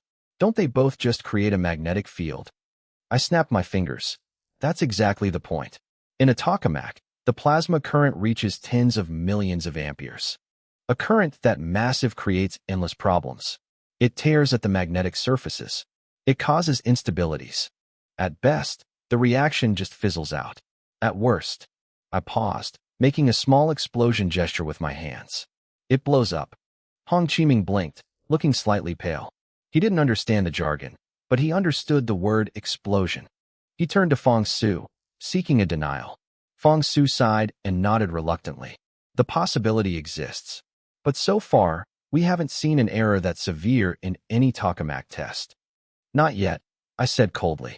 But once you push the duration past 30 minutes, the consequences will find you. Fong Su stiffened. Are you saying the tokamak will explode the moment we hit 30 minutes? I nodded, my expression grim. Exactly. It's the ultimate trap of the tokamak design. The simplicity of the magnetic field is a mask. The high temperatures and massive currents eventually trigger a catastrophic failure. Fong Su looked like he'd been hit by a truck. The realization was sinking in. I see now. But what about the stellarator? Hong Qiming asked, his voice low. He was looking at me differently now. I could see it in his eyes. Even though I was just a sophomore, he was listening to me like I was a professor with decades of experience. Even Fong Su seemed like a student standing next to me. The stellarator is simpler in principle, I explained. You just use external coils to create a closed, twisted magnetic ring inside. If it's so simple, why haven't we been using it all along? Hong Qiming asked. Fong Su gave me a dry look before answering for me. Because the coils are a nightmare to build. They have irregular, complex shapes. To get a field strong enough, you need superconducting materials. And as you know, we haven't had a breakthrough in room temperature superconductivity yet. I leaned against the table, my voice calm. And what if I can solve the room temperature superconductor problem? The room went dead silent. Fong Su's eyes nearly popped out of his head. You You can solve room temperature superconductivity. Hong Chiming frowned, confused by the reaction. Wait, don't we already have that? I saw a report saying one of our academicians achieved it recently. That was under 267 billion pascals of pressure. Fong Su snapped, his excitement turning into technical frustration. That's 1,000,000 times the pressure of a standard tire. And the amount of material produced was microscopic. We're talking picoliters. You can't run a fusion reactor on a few drops of material that only works under the weight of a mountain. He turned back to me, his chest heaving as he tried to calm down. True room temperature superconductivity has to work at normal atmospheric pressure. The difficulty is astronomical. No country on Earth has mastered this. Hong Chiming's excitement cooled instantly. He looked at me, searching for any sign of a lie. Are you certain you can do this? I let a small smile play on my lips. I didn't just think I could do it. I had already done it in my past life. I was the one who had broken that barrier. I need a standard carbon nanomaterial lab and a few assistants, I said firmly. If everything goes well, I'll have the results for you in a few days. Fong Su's ears perked up. He caught the hint immediately. Carbon nanomaterials? You're sure that's the path to room temperature superconductivity? I looked at him, seeing the raw curiosity in his eyes. Do you want to come and watch me work? Fong Su cleared his throat, looking embarrassed. I mean, it's not that I'm curious. I just want to make sure you know how to use the equipment. We headed straight to the Sandaeku University Carbon Nanomaterials Lab. Fong Su led the way, looking a bit twitchy. I could tell he felt awkward. He was a world-renowned academician acting as a tour guide for a 19-year-old student. He was probably already thinking about how to save face. He'd likely try to convince Dean Jiang to give me a professorship just so he wouldn't have to admit he was assisting an undergrad. I suddenly sneezed and felt a strange chill run down my spine. I glanced back at Fong Su, wondering if he was cursing me in his head. He froze, forcing a strained, awkward smile. Here we are, Student Liu. Take a look. Will this lab meet your requirements? Is this lab suitable? Fong Su asked, his voice echoing in the quiet space. If not, we might have to travel further to find a better one. I turned my head and scanned the equipment scattered throughout the room. I let out a long breath, my eyes narrowing with a hint of disdain. This was it. In my past life, I wouldn't have even glanced at a lab with such primitive configurations. But I had to face reality. I was starting from scratch. I told myself to make do. If Tony Stark could build the Mark I suit in a cave with scraps, I could certainly manufacture room temperature superconducting materials in this outdated facility. It's barely acceptable, I replied flatly. Fong Su's eyes nearly popped out of his head. Barely? Do you have any idea what you're saying? This is the best carbon nanomaterial lab at Sandaeku University. I'm not bragging, but in this country, this place is easily in the top 10. I glanced at him, feeling a bit speechless at his indignation. Didn't you just say we could find a better one if this didn't work? Fong Su choked on his words. I was being modest. Don't you understand modesty? I raised my hands in a mock surrender, speaking to him like I was soothing a grumpy child. Fine. I take it back. This lab is very advanced. It's great. Happy now? Fong Su looked like he had never been more frustrated in his entire life. He followed me silently, his eyes burning into my back. I knew what he was thinking. He wanted to see if this sophomore undergraduate could even identify the equipment, let alone use it. He probably expected me to trip over the names of the machines.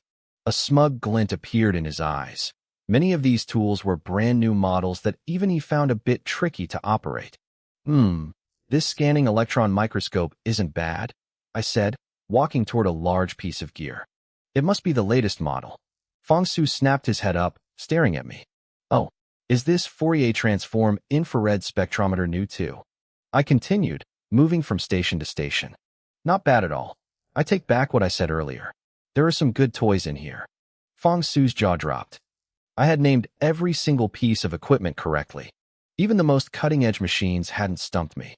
You recognize these? He asked, his voice hesitant. I gave him a strange look. Of course I do.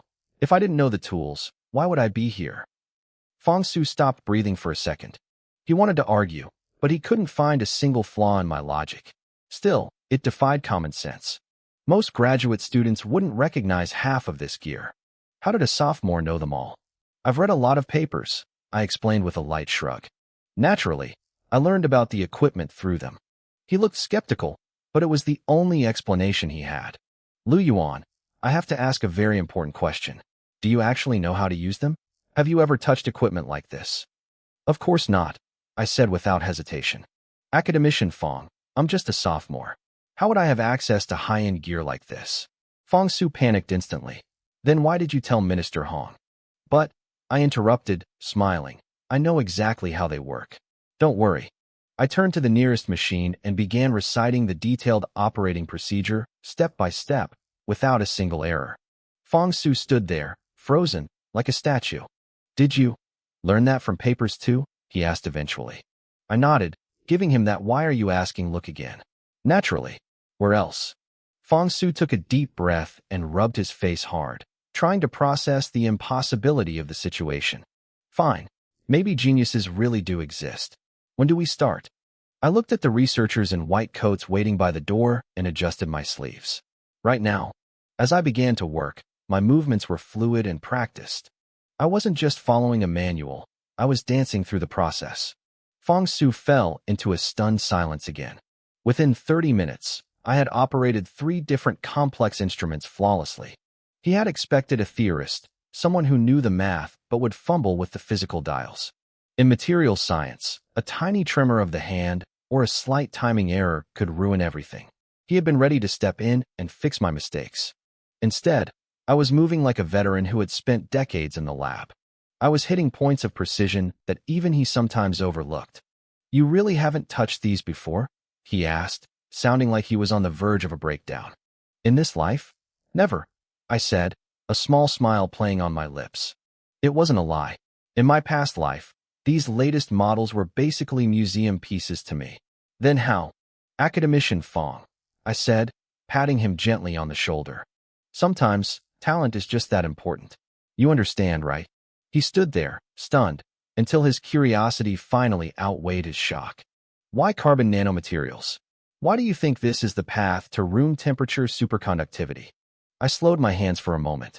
When 2 layers of parallel graphene are stacked at an angle of approximately 1.1 degrees, a superconducting effect occurs. Fong Su's pupils contracted. Is that true? You can try it yourself, I said, gesturing to the empty stations nearby. There's plenty of equipment. A few hours later, a shout rang out. My God, it's actually true. Fong Su stared at his screen in disbelief. Lu Yuan, how did you discover this phenomenon? I didn't look up from my work. I calculated it. I've never actually seen it in person before today. Fong Su groaned. You've never seen it, yet you dared to stake everything on it. What if you were wrong? We would have lost everything. I wasn't wrong, I said, standing up straight. My eyes were cold and filled with absolute certainty. I have total confidence in my work. 3 days passed in a blur of blue light and humming machinery. Fong Su and I stood side by side, our eyes glued to the display of the scanning electron microscope. On the screen, a cylindrical structure began to take shape. Is this it? Fong Su asked, his voice thick with doubt. This carbon nanotube, you're sure this is the key to room temperature superconductivity? I couldn't blame him for being skeptical. For the last 3 days, the great academician Fong Su hadn't really been a scientist. He had basically been my lab assistant, running errands and prep work while I handled the core synthesis. I handled all the critical operations myself.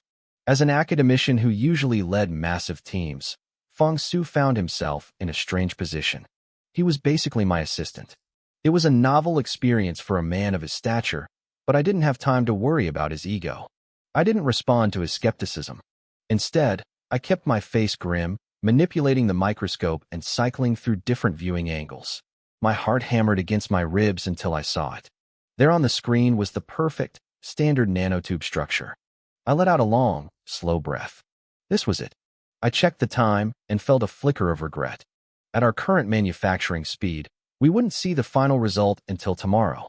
Fong Su gave me a strange look. You're actually disappointed? He asked, his voice full of disbelief. Lu Yuan, we produced a room temperature superconducting sample in 4 days. Do you realize how fast that is? Usually, a new material takes years of research. The next morning, Fong Su was at the lab door before the sun was even fully up. He had dark circles under his eyes, looking like a panda. He grabbed a passing researcher, his voice frantic. "Where is he? Where's Lu Yuan?" The researcher looked surprised. "Professor Lu has been here for hours. He was already working when we arrived. I didn't even notice they were calling me Professor now." Fong Su didn't bother correcting them either. After watching my techniques over the last few days, even he felt a deep sense of admiration. If he didn't know I was a sophomore, he'd have sworn I was a veteran scientist with decades of experience. He checked the wall clock. 6:45 a.m. He muttered something about how success isn't an accident and hurried toward the back of the lab. I heard his footsteps and looked up from the equipment. When I saw the state of his face, I blinked. "What happened to you?" He waved me off. "Nothing. Just couldn't sleep. Don't worry about it."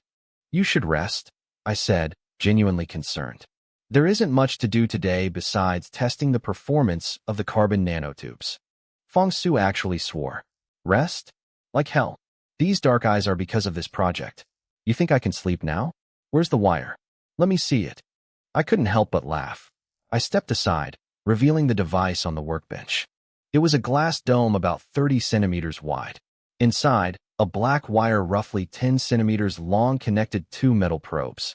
It was incredibly thin, no thicker than a strand of human hair. Fong Su leaned in, tapping the glass with his knuckle. "Is it a vacuum inside?" "Not yet," I said. "Right now, it's just a miniature cleanroom. I didn't want dust ruining the results." I pointed to the vacuum pump nearby. "But it will be soon." Fong Su's eyebrows shot up. He caught the implication immediately. "You mean this material works in a vacuum too?" I handed him a sheet of A4 paper covered in my handwriting. "Based on my calculations, the superconducting properties of these nanotubes are extremely stable. The working temperature range is between -50 and +80 degrees Celsius." Fong Su's eyes lit up. "And the pressure?" "Up to 2 standard atmospheres." He sucked in a sharp breath. "If my math was right, this wire could be used almost anywhere on Earth. Even in the high-pressure environment of the deep sea, you'd only need a simple protective pipe." This wasn't just a discovery, it was the total transformation of the global power industry. "Lu Yuan, do you have any idea what you've done?" he whispered, staring at the wire like it was a holy relic. I smiled but stayed silent. I knew exactly what it meant. But I also knew that as advanced as this was, it still wasn't enough to stop the disaster waiting in our future. "Let's start the test," Fong Su said, his voice heavy with gravity. The news spread through the lab instantly. Every researcher dropped what they were doing and crowded around my station. No one wanted to miss the moment history was made. I swallowed hard. My hands were steady, but my mind was racing. I carefully connected the metal probes to the testing instruments. I had total confidence in my theory, but materials science is a fickle beast. One tiny error in the tilt angle of a nanotube, one microscopic flaw, and the whole thing would fail. I flipped the switch. Power surged. A single number appeared on the digital display, 0 ohms. 0 resistance. It worked. I felt a surge of pure adrenaline. "Increase the current," Fong Su shouted. I turned the knob, slowly ramping up the power. The resistance reading didn't budge. It stayed at a perfect 0. A collective gasp went up from the researchers behind me. But I wasn't celebrating yet. I needed to see how it handled low pressure. I gave Fong Su a nod. He reached over and switched on the vacuum pump. The machine began to hum. As the air was sucked out of the dome, the pressure gauge started to drop. I broke into a cold sweat. Superconducting materials are notoriously sensitive. Usually, a slight change in pressure or temperature kills the effect instantly. If the superconductivity failed now under this high current, the wire would vaporize in a split second. Seconds ticked by. The resistance curve on the screen remained a flat, dead line. I finally let out the breath I'd been holding. A bright, genuine smile broke across my face as I wiped the sweat from my forehead. We had done it. I raised my right hand high and shouted at the top of my lungs. "Success! We did it!" Beside me, Fong Su was trembling with excitement. He shut down the instruments one by one, then rushed over and slammed his hand onto my shoulder. "Good job, kid. Room temperature superconductivity, we actually have it." I didn't let the celebration last long. I needed to move fast. "Academician Fong, We need to start the modifications on the stellarator immediately. He nodded vigorously, his eyes shining. I'll notify the staff right now. We start this afternoon. Half a month passed in a blur. I sat alone in my private office at the Sandayaku University Nuclear Physics Lab, a pen dancing across sheets of A4 paper. Outside these walls, the massive gears of the state had been turning at full speed. The moment the breakthrough was confirmed, the higher-ups issued a direct order for production. Even though I provided the blueprint for the carbon nanotube process, only one company in the country, the Xiaoxing Group, had the precision to mass-produce these wires. Hong Qiming wasn't a fool. He knew better than to outsource this to foreign firms. If he had, Western powers would have stolen the technology within days. Under the pressure of massive funding and government mandates, Xiaoxing Group ramped up production. In just 2 weeks, hundreds of millions of dollars worth of superconducting wire arrived at our lab. In the center of the hall stood an old stellarator. Its original copper coils had been stripped away, and the inner chamber had been replaced with the new material I had derived on that classroom blackboard. Testing confirmed it could withstand the hundreds of millions of degrees generated by fusion. But Fong Su discovered something else that shocked him. The material also perfectly resisted radiation damage. I could see the look in his eyes, a mix of awe and a bit of shame. He was a veteran scientist, yet he was looking at a sophomore student as if I were a god. I didn't care about the praise. I was focused on the math. Unlike the symmetrical tokamak reactors, a stellarator is a nightmare of geometry. It looks like a tangled ball of yarn. Every single coil has to be positioned with absolute precision to create a twisted magnetic cage that holds the plasma in place. I spent 3 days straight calculating the exact coordinates for every wire. Finally, I dropped my pen and exhaled a long, shaky breath. According to my math, these coils would generate a magnetic field of 100 Tesla. It would be the strongest man-made magnetic field on Earth, more than enough to pin the sun-hot plasma in the center of the chamber. I stood up and opened my office door. Fong Su was waiting outside. He looked at my face and gasped. "You're finished? It's only been 3 days." I smiled and handed him a stack of papers covered in dense formulas. "Check it yourself." He took the papers, his eyes scanning the complex derivations. He swallowed hard, clearly struggling to follow my logic. I trust your results," he said, handing them back. "But let's run it through the Tianhe, one supercomputer just to be safe." I agreed. When it comes to controllable fusion, you don't take risks. Because of the project's priority, we were granted immediate access to the supercomputer. Fong Su entered the data, and we waited. Half an hour later, the results flashed on the screen. It was a perfect match. The final phase began. We installed specific brackets to hold the coils at precise angles. In a stellarator, a shift of even a millimeter is a catastrophe. If the magnetic cage breaks, the plasma will touch the walls and vaporize everything in an instant. Fong Su and I watched every bolt being tightened, our nerves stretched to the breaking point. 3 days later, the old machine was transformed. It looked like a masterpiece of alien technology. "Lu Yuan," Fong Su whispered, his voice full of deference. He didn't even realize he was treating me like his superior anymore. "When do we start the first ignition test?" I looked up from my desk, my eyes sharp. "Now? Tell the ministry. We ignite this afternoon." As the request went up to Hong Qiming, the atmosphere at Sandayaku University shifted instantly. Dozens of Special Forces soldiers in plain clothes moved in, quietly sealing off every road leading to the lab. On the rooftops of the surrounding buildings, snipers took their positions. The world didn't know it yet, but the power of the stars was about to be tamed. The snipers had already set up their rifles and observation gear on the rooftops. It wasn't an exaggeration to say that the nuclear physics lab was now a fortress. Not even a bird could fly over the area without being monitored. We couldn't afford any distractions or unknown variables. This was the moment of truth. Inside Sandayaku University, the sudden lockdown didn't go unnoticed. Students were grumbling as they found their usual paths blocked by security. I could hear them talking as they gathered near the cordons. Some wondered if a high-ranking official was visiting, but others had noticed that every road leading to the nuclear physics lab was sealed tight. Rumors started flying. They whispered about the news from the International Thermonuclear Experimental Reactor and wondered if our lab was actually attempting a fusion test. One student laughed it off, saying his professor told him functional fusion was still years away. They had no idea. Inside the lab, the atmosphere was electric. I stood at the center of it all, my voice steady as I gave the order. Everyone, stay sharp. Check every component of the stellarator. If everything is green, we proceed to the first power-up. The researchers scrambled to their stations. Reports started flooding in. Cooling system? Normal. Laser generators? Normal. Superconducting coils? In good condition. As each confirmation reached my ears, the weight in the room grew heavier. Fong Su and I exchanged a look. We were both dead serious now.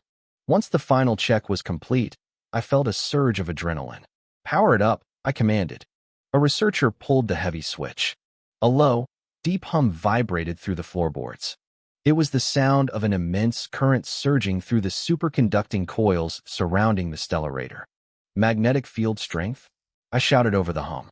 50 Tesla, the technician yelled back. I nodded. 50 Tesla was more than enough for a test run. We weren't trying to power a city yet. We were just proving the concept. I leaned over my console and tapped a series of keys. A precise mixture of deuterium and tritium gas hissed into the reaction chamber. Then, the heating system kicked in. The gas was blasted with energy until it stripped away its electrons, turning into a roiling cloud of plasma. On my monitor, colorful curves and data streams danced. To anyone else, it was just math. To me, it was art. Prepare for ignition, I said, my voice dropping an octave. Fong Su swallowed hard. He reached out and pressed the main button on the control desk. A high-intensity laser beam shot out, striking the plasma dead center. Boom. The temperature sensor on the screen didn't just rise, it spiked. The curve shot up at a 90-degree angle. In mere seconds, the plasma inside the chamber hit over 100 million degrees Celsius. The fire of the stars had been lit.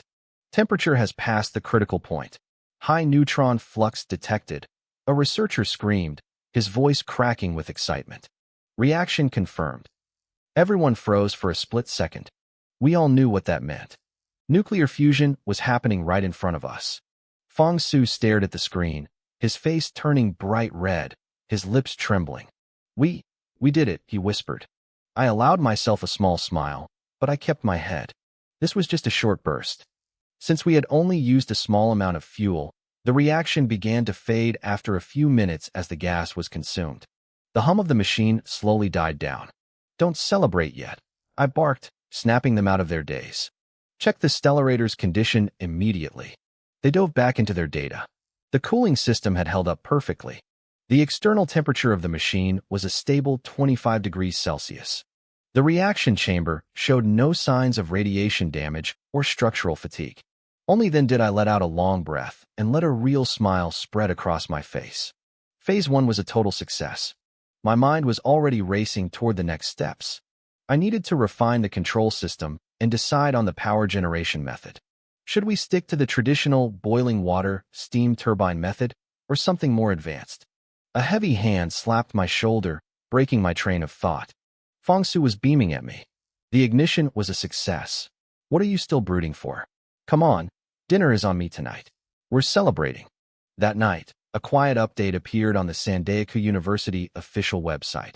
Congratulations to the Nuclear Physics Laboratory for the successful operation of controllable nuclear fusion. Within an hour, the news exploded on social media. The headline screamed that our country had achieved its first successful fusion test. The comment sections were a war zone of disbelief and national pride. Some skeptics wondered if we had stolen data after leaving the international project, but most were simply stunned. They didn't care how it happened. They just knew the world had changed. But while my country celebrated, the news was already crossing the ocean. In the United States, inside the Oval Office of the White House, the mood was very, very different. A Chinese newspaper sat quietly on the president's desk. The bold red characters on the front page practically screamed against the black and white background. The headline was simple. Great news. Sandaeku University Nuclear Physics Lab successfully ignites controllable nuclear fusion. Suddenly, a loud slam echoed through the room. The heavy mahogany desk shook as a hand crashed down on it. F***K. The man sitting behind the desk was Albert, the president. He was a portly, middle-aged man with bright blonde hair, and right now, his face was flushed a deep, angry red. He glared across the room and roared, "Damn it, Anthony. Can you explain this to me?" Anthony, the Secretary of Defense, took a step forward. He shrugged, looking completely unbothered. "Your Excellency, I don't think there's anything to explain." "Nothing to explain?" Albert's jaw muscles twitched. His blonde hair fluttered with his rage. "Is that your official response? Tell me, Anthony, what did you promise me before? You said that as long as we kicked China out of the ITER project, we would maintain a permanent lead in fusion technology." Albert began mocking Anthony's tone with a nasty smile. "If I remember correctly, those were your exact words." Anthony's expression soured. "And now?" Albert grabbed the newspaper and hurled it across the room. It slapped onto the floor in front of Anthony. "Tell me, what does it say on that paper?" Anthony's lip curled. He looked down at the newspaper for a long moment, then spoke in a deep, calm voice. "Mr. President, I can't read Chinese." The room went silent. Albert's mouth hung open. He stared at Anthony, completely stunned by the sheer audacity of the answer. "You good? Very good." Albert laughed, though it was a cold, bitter sound. "You can't read Chinese?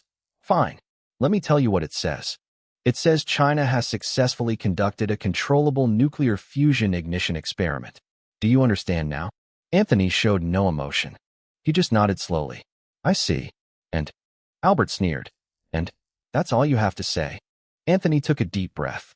"Mr. President, I suggest you actually look at the details of the report before you start complaining to me. China was a member of ITER. Naturally, they picked up some of the technology. In my opinion, this ignition is nothing to worry about. They are miles away from actually mastering the technology." Albert's expression softened slightly. A flicker of doubt crossed his eyes as he calmed down. "What are you saying?" Anthony gestured behind him.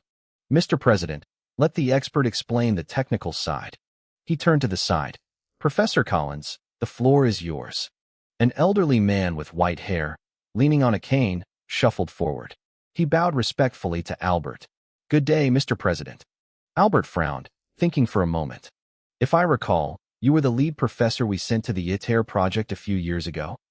Collins' eyes lit up with excitement. "Yes, Mr. President. I'm honored you remember me." Albert gave a haughty nod.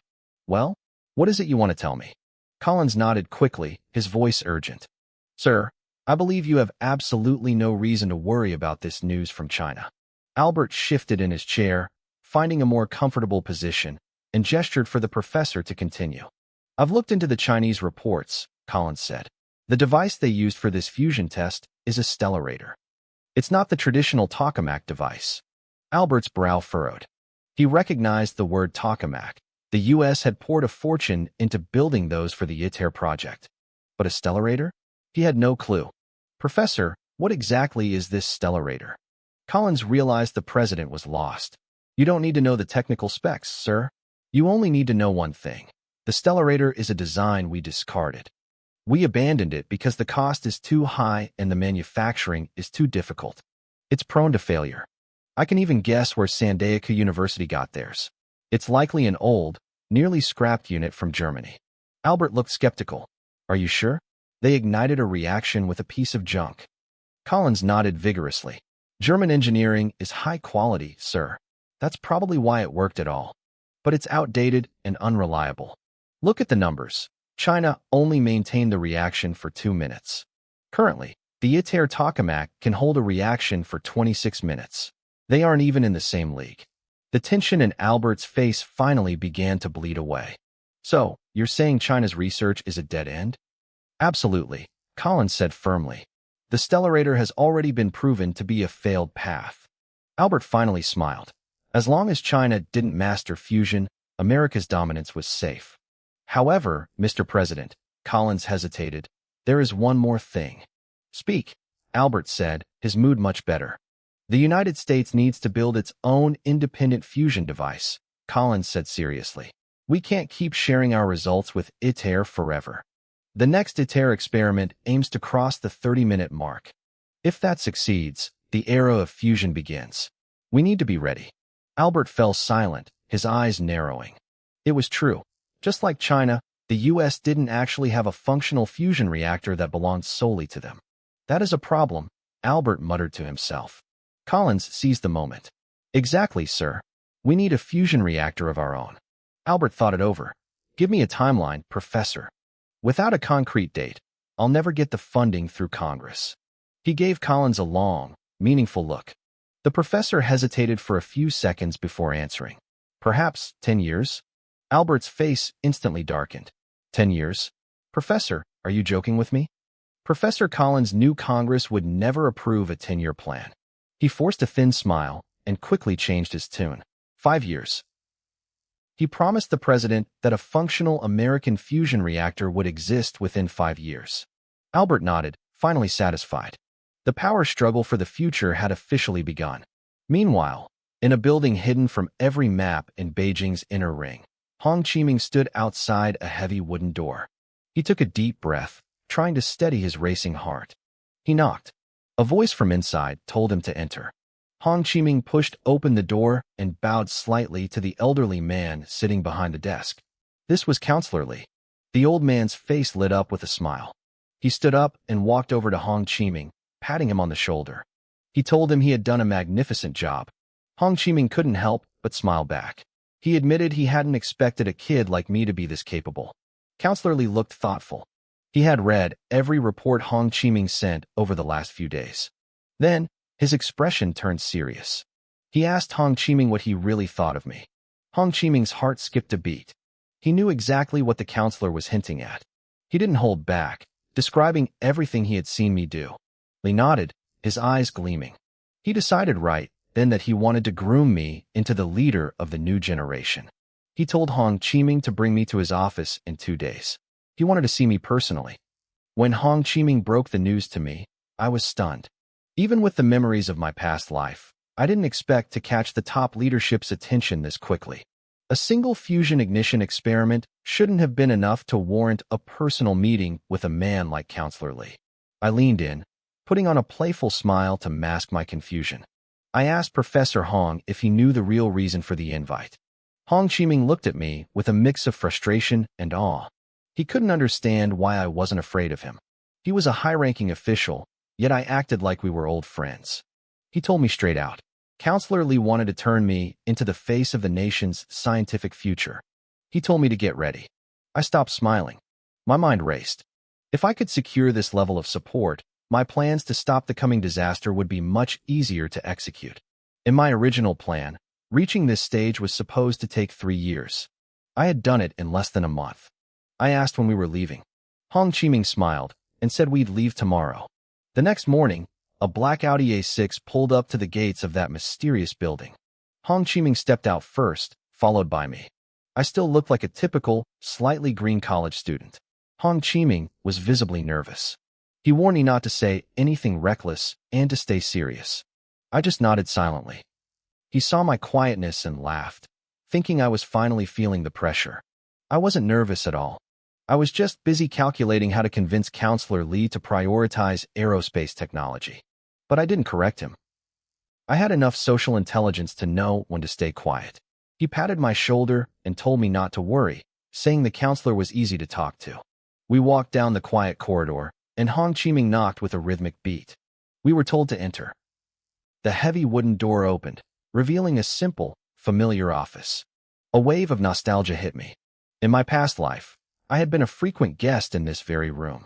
Counselor Li stood up the moment he saw me. He walked over, looking me up and down, praising my appearance and talent. Then, he did something that shocked everyone. He thanked me on behalf of the nation and started to bow. Hong Qiming panicked, shouting that it was far too much. I moved to catch him, but the old man's grip was surprisingly firm. He held me in place with his left hand, forcing me to accept the gesture. I gave him a wry smile and told him I was just doing what any researcher should do. Li was moved by my words. He looked at Hong Qiming and joked that the professor hadn't been nearly descriptive enough about how impressive I was. He told me that if all of China's youth were like me, the nation would have nothing to fear. Then, the atmosphere shifted. He looked me in the eye and asked for my opinion on the future direction of China's technology. Hong Qiming's eyes lit up with excitement. He knew this was the test. If I gave a standard, solid answer, my future was set. I felt the weight of the moment. I remembered what Hong Chiming told me before we walked in, but I knew I couldn't just give a safe answer. Not if I wanted to save the world. I couldn't give him a standard, safe answer. The image of the sun's helium flash, the moment human civilization turned to ash, was still burned into my mind. I didn't have time to play it safe. I didn't have time to be patient. I took a deep breath and looked Counselor Lee in the eye. I told him that I believed our nation needed to set its sights on the stars. Beside me, I felt Hong Chiming shift. Out of the corner of my eye, I saw his face pale. He was trying to signal me to stop, his eyes screaming at me to stick to the script he'd given me. I ignored him.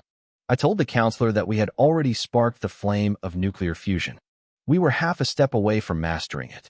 As a researcher, I felt it was my duty to warn him that this technology wasn't just a scientific breakthrough. It was the turning point of the era. A door to a new world was standing right in front of us, and we had to decide whether to push it open or step back in fear. Counselor Lee's brow furrowed. He watched me intently, his expression unreadable. Hong Chiming couldn't take it anymore. He leaned in, his voice a frantic whisper, trying to cut me off. But Lee raised his hand. He didn't even look at Hong Chiming. He just told him to let me finish.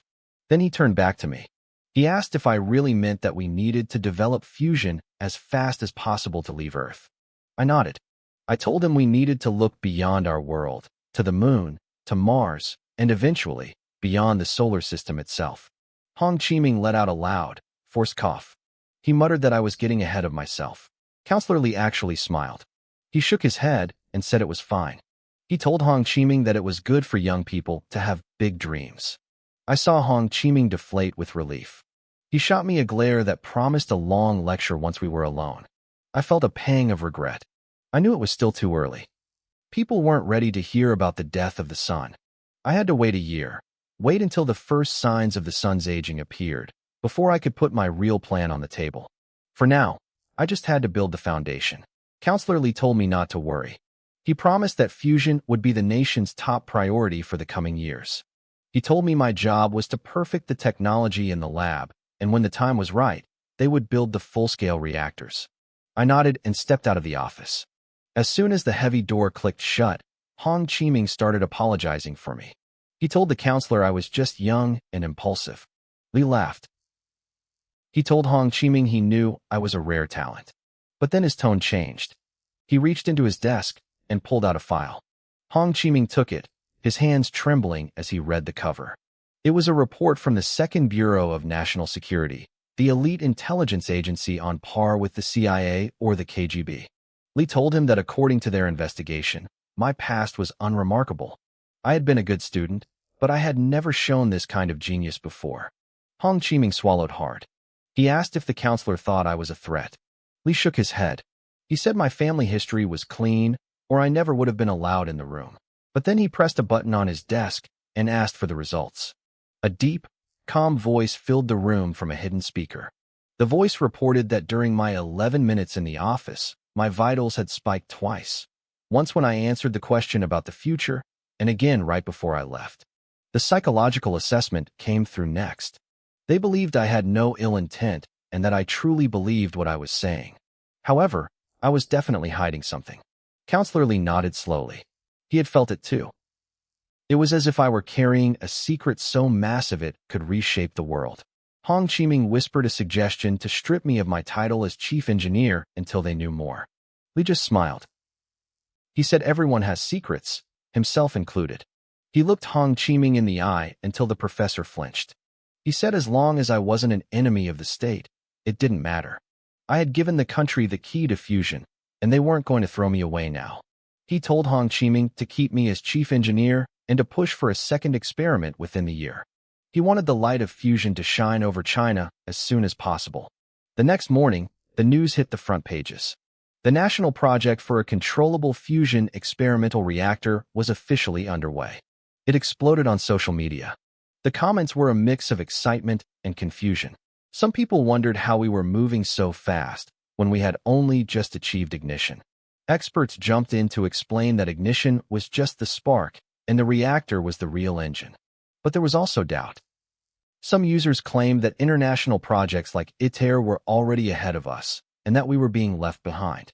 Then, a viral article appeared on the forums with a bold, cynical title, "A Futile Effort: Why the Stellarator Will Never Achieve Controllable Fusion." As time passed, that article began to ferment. It was reposted, liked, and shared across every platform. The power of the internet is terrifying. In just over 10 hours, it shot to the #1 trending spot on social media. I didn't have time to care. After returning from my meeting with Counselor Lee, I didn't rest. I went straight back to the nuclear physics lab at Sandaika University. I needed to start the second controllable fusion experiment as soon as possible. Only by achieving long-term stability in the stellarator could I propose building a full-scale fusion reactor to the leadership. What is this trash? It's enough to kill me with rage. I was leaning over my desk, studying the data from our first ignition, when the office door slammed open. Fong Su's voice boomed from the doorway, thick with anger. His face was flushed red. I put down my pen and looked up, confused. "What happened now?" I asked. "Did one of the researchers mess up the data again?" Fong Su shook his head violently. He pulled his phone from his pocket, unlocked it, and shoved it in front of my face. "Look at what they're saying online," he snapped. "It's infuriating. Any random clown can just stand up and start talking nonsense these days." I frowned and looked at the screen. I recognized the interface immediately. I couldn't help but chuckle. "Oh, academician Fong. Since when do you hang out on these forums?" Fong Su gave me a sharp look. "I don't.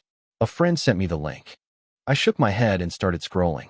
The title hit me instantly. "A Futile Effort: Why the Stellarator Will Never Achieve Controllable Fusion." My eyebrows twitched. I stopped smiling. The article wasn't long, maybe a few hundred words, but the content was biting. The first half was actually quite objective. It explained the differences between a stellarator and a tokamak. It focused on the fact that Western countries had largely abandoned the stellarator design. I looked up at Fong Su, surprised. What's the problem? It's written quite well. These are just facts." Fong Su sighed deeply. "Keep reading." I looked back at the screen and scrolled down. That's when I saw the shift. The first half was science communication, but the second half was pure malice.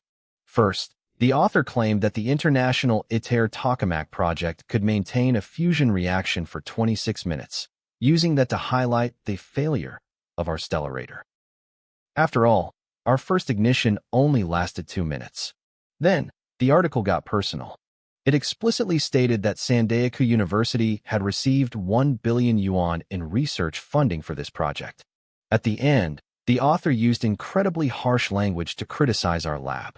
He accused us of money grabbing and vanity projects, claiming we were wasting national resources. He made the university and our entire team sound worthless. "See that?" Fong Su's voice was low and gritted. "I don't know who this author is, but if I find out, I didn't let him finish. I calmly closed the webpage and handed the phone back. Fong Su stared at me, his anger momentarily stalled by my lack of reaction. He took the phone with a dazed expression. "Yuan, aren't you angry?" To him, this article was a slap in the face. As an academician, he couldn't swallow such an insult. He expected me, the chief engineer, to be even more furious. I just smiled and shook my head. It's just an internet influencer spreading misinformation to get clicks. It's not worth the energy. What should we do? Drop our work and go online to write a rebuttal? Fong Su opened his mouth but couldn't find the words. I turned back to my data sheets. "We are scientists," I said quietly. "Personal honor doesn't matter here. I believe that once we successfully run a stable reaction in that stellarator, the rumors will vanish on their own. Don't forget what controllable fusion means for our country." I went back to my work, leaving Fong Su standing there. He looked at me with a complicated expression. He had lived for 40 years, yet he hadn't seen things as clearly as a 20-year-old. This wasn't a fight over reputation. This was a battle for the destiny of the nation. While I let it go, Jiang Yongxing, the dean of the physics department, couldn't. This was a smear against the university's name. He reported the matter to Minister Hong Chiming immediately. "I see." Hong Chiming's voice came through the phone. "I'll have someone look into this." In a high-end villa in the capital, a man wearing designer clothes and expensive glasses sat staring at his computer. His name was Deng Haoshu. He was looking at his author dashboard.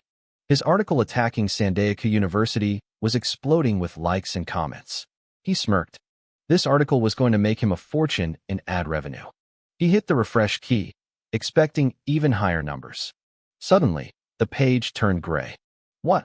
He stood up so fast his chair nearly tipped over. He moved the cursor over the grayed-out title and clicked. A deep red message appeared on the screen. This article has been removed for violating regulations. Deng Haoshu's face turned pale. Damn it! He scrambled to check his earnings page. A giant notification bell appeared. His account was frozen. He slammed his palm onto the desk, making the monitor shake. Damn Sandaika University. They must have done this. This isn't over. His eyes flashed with a cold light.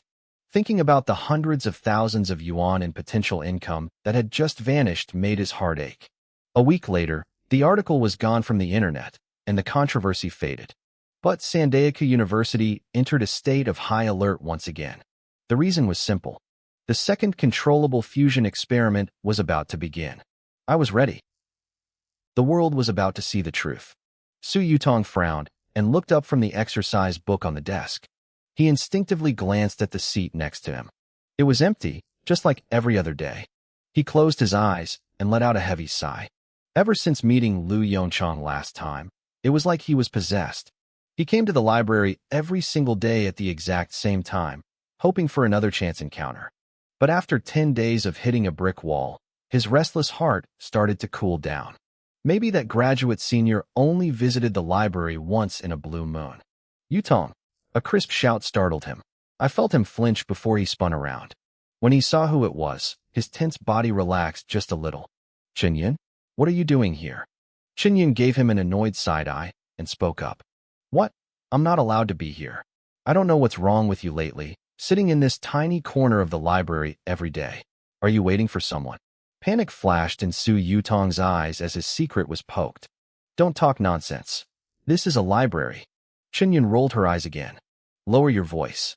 Why don't you take a look around and see if there's anyone else even here? Su Yutong shivered. He stood up and scanned the room. The massive library was completely deserted. What's going on? Chen Yun sighed deeply, her face full of helplessness. My dear princess, did you not see the campus announcement yesterday? Su Yutong shook his head, looking completely lost. Chen Yun stepped forward and grabbed his right hand. Move. We need to get back to the dorms right now. The school issued a notice last night. All students are required to stay in their dorms unless it's absolutely necessary to leave. I have no idea how you even got out today. If I didn't know you were obsessed with this spot in the library, I wouldn't have known where to find you. Su Yutong's confusion only grew. But why? Chen Yun dragged him toward the exit. Why? Are you playing dumb, or do you really not know? The nuclear physics lab is conducting the second controllable fusion experiment today. Inside the lab, I looked at the stellarator device in front of me. It looked like a giant, tangled ball of yarn. My expression was grim. Let's begin, I said. I didn't waste any words. I looked directly at Fong Su. Fong Su nodded solemnly and turned to give the order to the researchers. It was the same familiar process. The power switches flipped, and a low hum filled the room. A massive current surged through the superconducting coils, creating a twisted, closed-loop magnetic cage inside the stellarator. While the heating device was preheating, Fong Su leaned toward me, looking incredibly nervous. Yongchang, how long do you think we can maintain the fusion reaction this time? I gave him a strange look. What do you mean, how long? To me, this stellarator was basically the same as the massive fusion reactors of the future, minus the power generator. All the essential parts were there. Brother Su, I said calmly, I think the answer to that depends on how long you want it to last. Fong Su's pupils shrunk. Before he could process what I meant, a researcher shouted, Professor Liu, preheating is complete. I didn't have time to explain further. Inject the deuterium-tritium gas. Prepare for ignition. The moment the gas turned into high-temperature plasma inside the chamber, a laser beam struck the surface. Within seconds, the fire of fusion ignited once again. Large amounts of neutrons detected. Fusion reaction is stable. Reports started flooding in. I kept my eyes fixed on the monitors. Monitor the fuel levels closely. If it drops, add more immediately. Unlike the last experiment, My goal today was long-term maintenance. I couldn't let the fuel burn out in a few minutes like last time. How's the heat dissipation? I asked. System is stable, the technician replied. Surface temperature is holding at 25 degrees Celsius. 5 minutes passed. 10 minutes. 27 minutes. When the timer passed the 26-minute record held by ITR, Fong Su's face was a mess of excitement and anxiety. We had just set a new world record, but he was clearly thinking about the 30-minute threshold I had mentioned before. Time ticked by. The 30-minute mark passed without a hitch. I looked up at the clock and felt a small smile tug at the corner of my mouth. 35 minutes. That's enough for now. Prepare to shut it down. Under the orderly operation of the team, the heating system slowed. The current in the coils weakened. Finally, the miniature sun inside the stellarator faded away. Meanwhile, in a small, nondescript building in Jin City, Deng Haoshu sat on a shabby sofa. His face was dark. This was the studio for a tiny TV program, the kind you only find on obscure channels. But right now, it was his only way to strike back. The studio lights flickered on. Deng Haoshu looked around, and his lip twitched. To be honest, the place was pathetic. It was just a green screen, 2 worn-out sofas, and a single camera. The audience consisted of a few extras sitting on small plastic stools, looking bored out of their minds. The only saving grace was the beautiful host standing in front of him. Mr. Deng, we're about to go live, she said with a sweet smile. Since it's a live broadcast, please be careful with your wording. Deng Haoshu nodded, but secretly, he was unimpressed. A live broadcast in a dump like this. What TV station would actually air this junk? The host caught the contempt in his eyes and felt a flash of annoyance. He was just a social media influencer. He should be lucky to be on any show at all. She masked her feelings with another smile and turned to the camera. As soon as the red light blinked on, her voice became bright and professional. Hello everyone, I'm your host, E. Today's topic is the hot-button issue of controllable nuclear fusion. We've invited an expert in the field, Mr. Deng Haoshu. Mr. Deng, can you share your knowledge with us? She turned to him. It was Deng Haoshu's first time on TV, and his face was stiff. He gave a very awkward wave to the lens. Hello, I'm Deng Haoshu.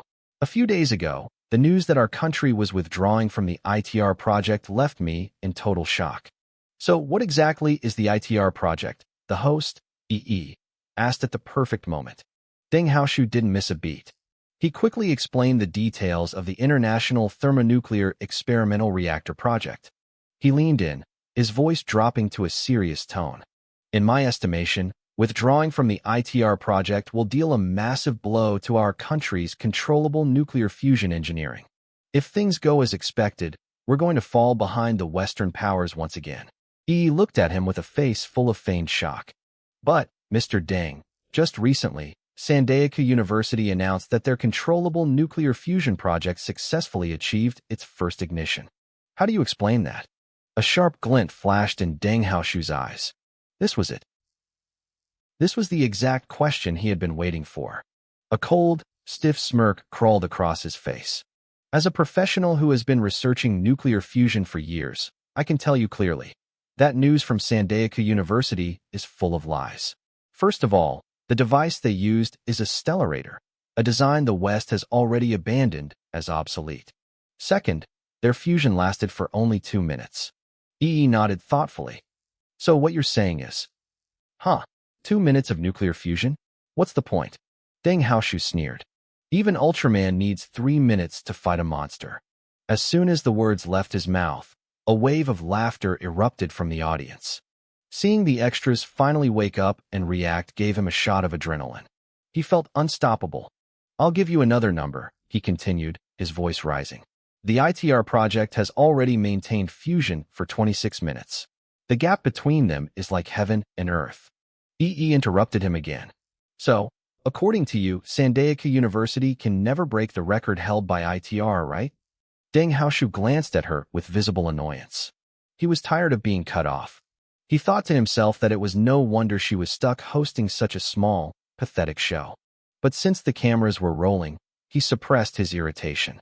Exactly. If I remember correctly, Sandaika University is scheduled for their second experiment today. Mark my words, They're about to learn a painful lesson about why the stellarator design is a failure. Oh, you mean the design has a fatal flaw? Yi asked. Deng Haoshu nodded with an air of superiority. Of course, fusion requires temperatures of over 100 million degrees Celsius. The stellarator's structure is too complex. If even the slightest thing goes wrong and that plasma touches the inner chamber wall, well, just imagine the disaster. His expression became increasingly arrogant as he spoke. He decided to drop a bombshell. I'll even tell you a little secret. Sandaika University used that junk device to secure $1 billion in research funding from the council. In my opinion, it's a joke. This isn't science. It's a scam to pocket money. The studio erupted into hushed whispers. Deng Haoshu basked in the attention. He felt a deep sense of satisfaction. However, Yi's expression was starting to look a bit strange. Mr. Deng, we are live. Please watch your language. But he was on a roll now. He ignored her completely. What? So what if it's live? I tried to expose Sandaika's dirty secrets on social media, and they banned my posts. That just shows how much they have to hide. Today, I'm exposing them in front of everyone. Yi looked at the man, who was bordering on a frenzied state, and didn't know what to do. She was just a small-time host. This was way out of her league. Suddenly, a staff member ran onto the set and whispered something in her ear. What? Yi's eyes widened. Is that true? The staff member nodded. Yi glanced at Deng Haoshu, a look of sudden resolve crossing her face. She cleared her throat, cutting through his passionate rant. Mr. Deng, there's a news update I think you should hear.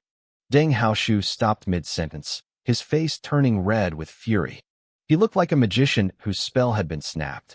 Can't you let me finish my point? The host gave him a thin, apologetic smile. According to official reports, Sandaika University's second nuclear fusion experiment was a complete success. Their modified stellarator successfully maintained fusion for 35 minutes. They just shattered the 26-minute record previously held by ITR. Deng Haoshu's pupils dilated. He stood there, frozen. Mr. Deng? Yi's voice had a hint of mockery in it now. Did you hear what I said? He snapped back to reality, his face turning deathly pale. No, impossible. That's absolutely impossible. This is the official announcement from the university, she added helpfully. His lip twitched. Then, he let out a sudden roar. It's a lie. It's all a fix. A stellarator can't run for 35 minutes. Suddenly, the studio doors slammed open with a loud bang. Everyone turned to look. Several men in police uniforms marched into the room, their faces grim. They walked straight up to him. Deng Haoshu? You're coming with us. The lead officer pulled out his ID and flashed it in front of the man's face. Later that evening, in a villa in the capital, my father, Lu Guoqing, finished his dinner and sat on the sofa. He grabbed the remote and flipped the TV to the news, just like he did every night. As the clock struck 7, the familiar theme music played. Good evening. Our top story today. The nuclear physics lab at Sandaika University conducted its second controllable nuclear fusion experiment this afternoon. The experiment was a resounding success, extending the duration to 35 minutes and breaking the world record. My father's eyes widened. He slapped his knee in excitement. Incredible! Sandaika's physics department really is top tier. From the kitchen, my mother, Zhou Qingru, called out with a hint of annoyance. What are you shouting about over there? You can't even be bothered to help with the dishes, can you? My mother, Zhou Qingru, complained from the kitchen. My father, Lu Guoqing, gave a sheepish laugh and quickly shut his mouth. He turned his attention back to the TV. Latest news from this station, the anchor announced. The chief engineer of the National Controllable Nuclear Fusion Project has been appointed.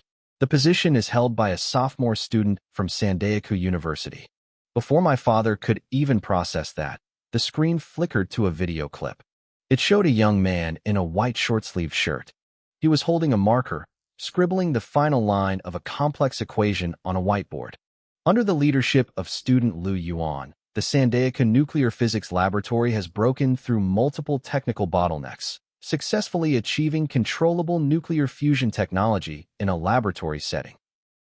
The broadcast transitioned into a montage of me working in the lab, focused and intense. My father froze. He slowly stood up, staring at the screen with total disbelief. Chingru, Chingru, come here. Fast, he shouted. What is it now? My mother's impatient voice drifted from the kitchen. Can't you see I'm still washing dishes? Our son is on the news. The sound of clattering plates echoed from the kitchen. A second later, my mother sprinted into the living room, still wearing her apron. Her face was pale with worry. What? What happened? Is he okay? My father opened his mouth, but no words came out. The shock was too much for him to articulate. He just pointed a trembling finger at the TV screen. That's our son, right? My mother whispered. She stared at the screen, her eyes widening in shock. Because nuclear fusion was such a monumental breakthrough, the national news spent 5 full minutes on the story. 2 of those minutes were dedicated entirely to my biography. When the segment ended and the anchor moved on to other news, my parents remained frozen. They stood there like statues, staring at the glowing screen. Finally, my father swallowed hard and found his voice. That brat. He did something this big without saying a single word to us. I need to call him and give him a piece of my mind. He reached for his phone on the coffee table, but my mother glared at him, stopping him in his tracks. What do you think you're doing? She snapped. I'm calling our son, he stammered. I need to ask him what's going on. My mother rolled her eyes. Are you crazy? You can't just ask about stuff like this. What if it's a national secret? Do you want to get him in trouble? My father's hand stiffened. He slowly pulled it back. So we just sit here and wait. Just then, a phone started ringing. It was my mother's. She grabbed it off the table, and her face lit up when she saw the caller ID. It's Lu Yuan. Answer it, my father hissed. Hurry up. She fumbled with the screen and put it on speaker. Mom, my voice came through the line. Yuan, what was that on the news? My father blurted out before my mother could speak. What is this about nuclear fusion? I hesitated on the other end. My mother glared at my father again and spoke into the phone. Yuan, don't listen to your father. If this is classified, you don't have to tell us anything. I let out a soft laugh. It's not exactly a secret anymore. I just didn't expect it to hit the national news so fast. But yes, I am researching controllable nuclear fusion. So you really are the chief engineer for the whole project? My father asked, still sounding stunned. I paused. I hadn't expected the news to reveal my title either, but there was no point in lying. Yeah, I am. My parents looked at each other, speechless. After a long silence, my mother spoke softly. Yuan, just remember to take care of yourself. Hearing her voice, my nose felt a bit stingy. My throat tightened with emotion. I will, Mom. While I was on the phone, the internet was exploding. On Weibo, the trending topics were updating at lightning speed.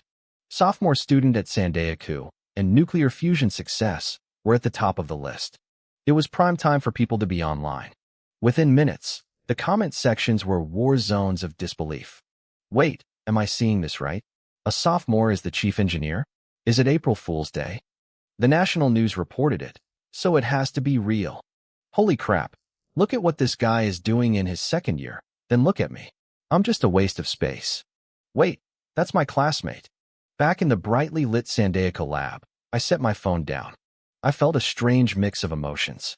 In my past life, my parents had lived safely under the protection of the state, but as the chief scientist, I never had time for them. Part of me wanted to drop everything and go visit them. But then I shook my head, clearing the thought. The sword of Damocles was still hanging over humanity's head. I couldn't stop now. A rhythmic knock at the door broke my trance.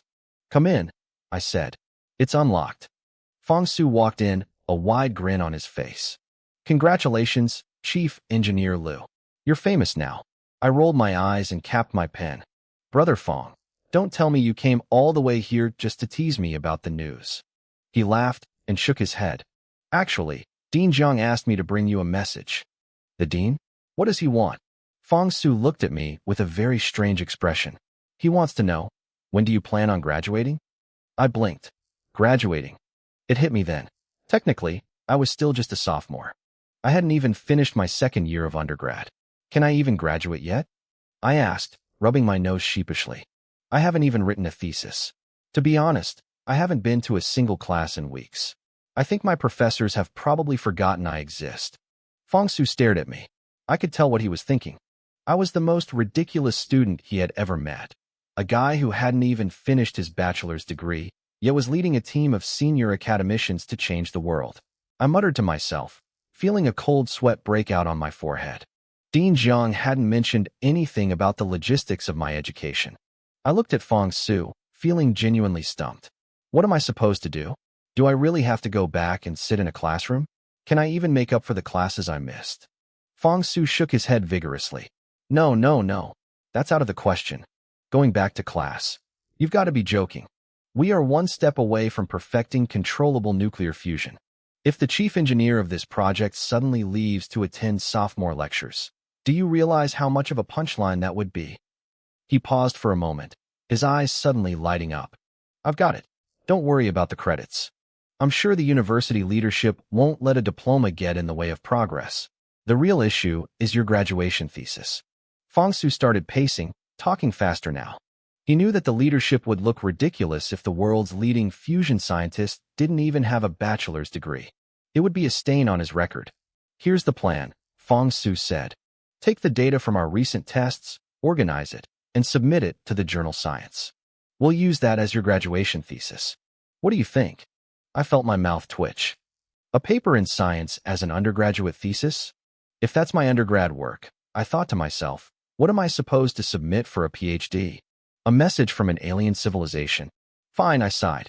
I'll start organizing the data now. Don't bother. Fong Su interrupted, waving his hand dismissively. That's grunt work. You shouldn't waste your time on it. I'll have one of my doctoral students finish the write-up for you. You stay focused on the core research. I stared at him, speechless. Having a PhD student write my undergraduate thesis felt like using a heavy-duty crane to lift a toothpick. It was total overkill. By the way, Fong Su added, his expression turning serious. The Ministry of Industry and Information Technology might be coming to see you in a couple of days. My heart skipped a beat. The thesis was forgotten instantly. The ministry? What? I heard they're coming to check the lab's progress, he explained. They want to see how the experimental reactor is doing. Plus, I need to start preparing for the construction of the demonstration reactor this afternoon.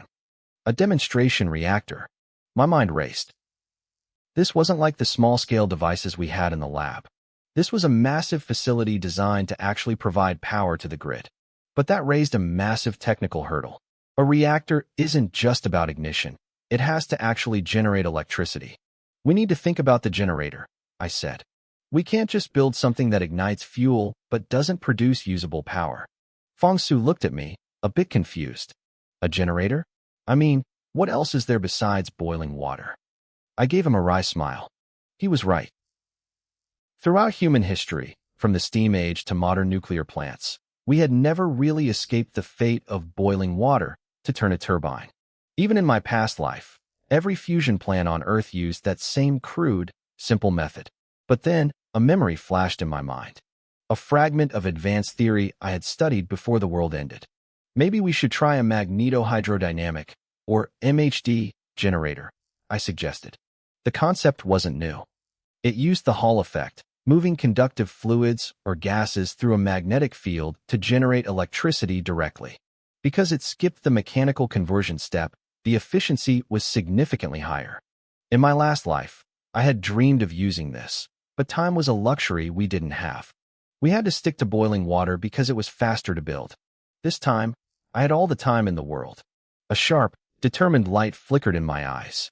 I grabbed a clean sheet of A4 paper and flattened it on my desk. Brother Fong, look at this proposal. I uncapped my pen and began to draw. Lines flowed onto the paper with perfect precision. Fong Su leaned in, his brow furrowed. He didn't understand why I was bothering with a new design when we could just copy an existing power plant model. But as he watched the drawing take shape, his eyes widened. Your drafting skills, they're incredible. I didn't look up. I taught myself. I lied smoothly.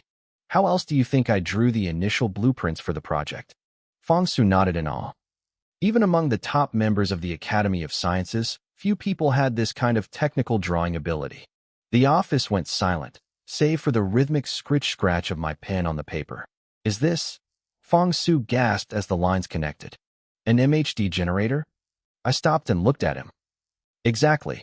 In my opinion, it's the only device truly worthy of a fusion reactor. Fong Su's face darkened with concern. He spoke with the caution of a seasoned scientist. Lu Yuan, I know the efficiency is high, but MHD generators have fatal flaws. The technology isn't mature. Isn't this too risky for our first demonstration reactor? I paused, leaning back in my chair with a small smile. You're worried about the two big hurdles, right? First, we need a working fluid, usually an inert gas seeded with alkali metals. Second, the generator has to survive extreme high-temperature environments. Am I right? Fong Su nodded. The first one is the real problem. We don't have the technology to produce that kind of high-performance working fluid on a large scale. Even if we recycle it, the initial cost and technical barrier are beyond us. I looked him straight in the eye, a playful smirk dancing on my lips. Brother Fong, are you sure? Are you absolutely sure we don't have the technology to produce that? Fong Su frowned, searching his memory. I'm sure. At least, I haven't seen any reports on it. I haven't even heard of any breakthroughs regarding helium-related working fluids. I didn't say a word. I just gave him a deep, knowing look, then lowered my head and let my pen fly across the paper again. I watched Fong Su's brow furrow even deeper. A sense of restless irritation flickered in his eyes. I could tell he felt it too, that nagging sensation that he had overlooked something vital, something staring him right in the face. But no matter how hard he searched his mind, he couldn't grasp it. Lu Yuan, he said, his voice tight with a mix of frustration and curiosity. What technology are you talking about? Just tell me. I didn't answer with words. Instead, I picked up my pen and tapped the paper rhythmically. I watched his eyes follow the movement, drawing his attention back to the page. Then, I began to write. 2D plus 3T, 4He plus N plus 17.6 MeV. It was the standard equation for a deuterium-tritium fusion reaction. Fong Su stared at the familiar lines, and for a moment, he froze. Then, his lips began to tremble, and a slow, realization-filled smile spread across his face. I see now, he whispered. He looked like he wanted to hit himself. He had considered every external factor, but had ignored the most obvious internal one. In traditional coal or fission plants, the fuel and the byproduct are separate issues. But in a DT fusion reactor, the byproduct is helium. Under high-temperature conditions, the reaction produces helium-4 and neutrons. It was high school physics, yet he had been so focused on the complexity that he missed the forest for the trees. I saw the light go on in his head. Since the reaction itself produces the helium we need as a working fluid, I said, my smile widening. The first problem is solved. What about the second one? Fong Su blinked, then slapped his forehead hard. My brain, what is wrong with me lately? He started pacing around my office, his excitement boiling over. The new materials we developed for the reactor core are designed to withstand the unimaginable heat of fusion. If they can handle that, why on earth would they struggle with the mere 2,000 or 3,000 degrees of an MHD generator? He kept pacing, gesturing wildly. Yes, the DT fusion produces high-temperature helium gas naturally. We don't even need to spend extra energy to heat it. This isn't just a plan, Lu Yuan. This is the perfect power generation scheme. I chuckled and handed him the sketches from my desk. Brother Fong, take these back to Sandaeku University. See if we have the right specialists. If we do, I want a prototype built as soon as possible. Let's aim to complete the first nuclear fusion demonstration within half a year. Fong Su grabbed the drawings, his hands shaking slightly from the adrenaline. He nodded vigorously. Leave it to me. I promise you, you'll see a working MHD generator prototype in less than 2 months. The next day, I left for the capital. 2 days later, I stood in front of a nondescript, slightly weathered building in the First Ring Road district. It looked ordinary, but the power held within these walls was absolute. Let's go. Li Yuan is waiting for you, Hong Qiming urged, noticing I had slowed my pace. He glanced at the folder tucked under my arm. Did you bring the things I asked for? I patted the documents. The budget proposal? It's all here. Hong Qiming let out a breath of relief. Good. I won't be going in with you this time. You're on your own. Just remember, stay calm. Don't go making those wild, unrealistic claims like you did last time. I gave him a helpless nod and walked toward the heavy doors. I took a deep breath, centered myself, and knocked. Come in, A strong, steady voice called out. I pushed the door open.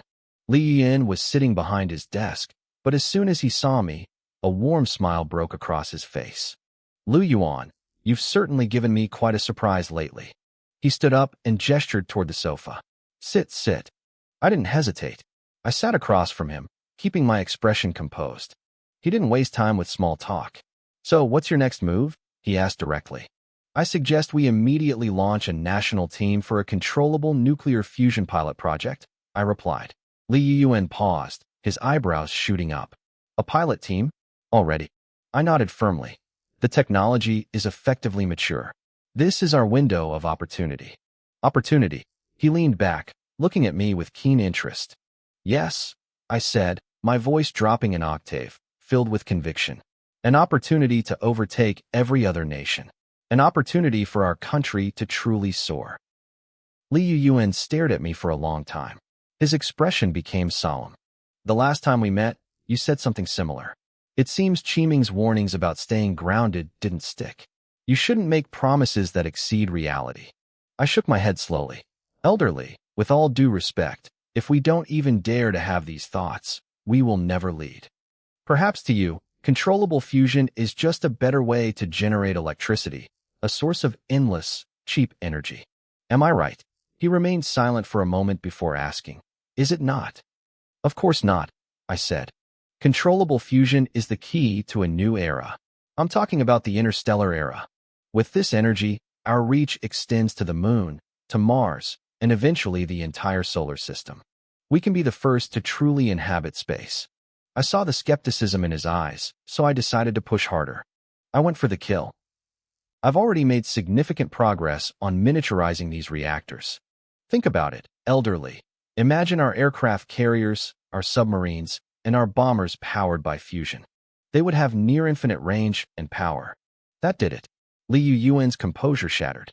He stood up abruptly from the sofa, his eyes locked onto mine, searching for any hint of a lie. Are you serious? Miniaturization? My heart hammered against my ribs. This wasn't in my original script.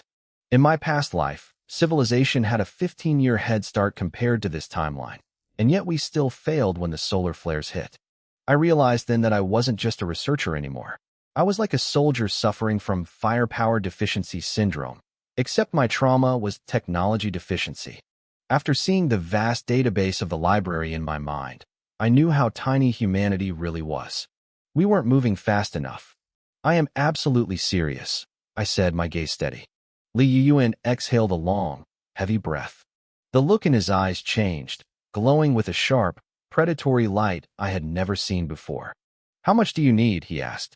I knew then that I had won. He wasn't just listening anymore. He was ready to bet the future on me. A smile spread across my face. I knew I had him.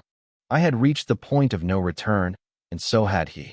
90%, I said, my voice steady as I locked eyes with Li Yuan. I'm willing to sign a military pledge. Give me 6 months, and the miniaturization project will be a reality. Li Yuan's eyes flashed with a sudden, sharp excitement. Fine. If you're that confident, I'll put my faith in you. This country needs people with your kind of guts. I didn't waste a second. Striking while the iron was hot, I reached into my bag and pulled out a thick document. I slid it across the table toward him.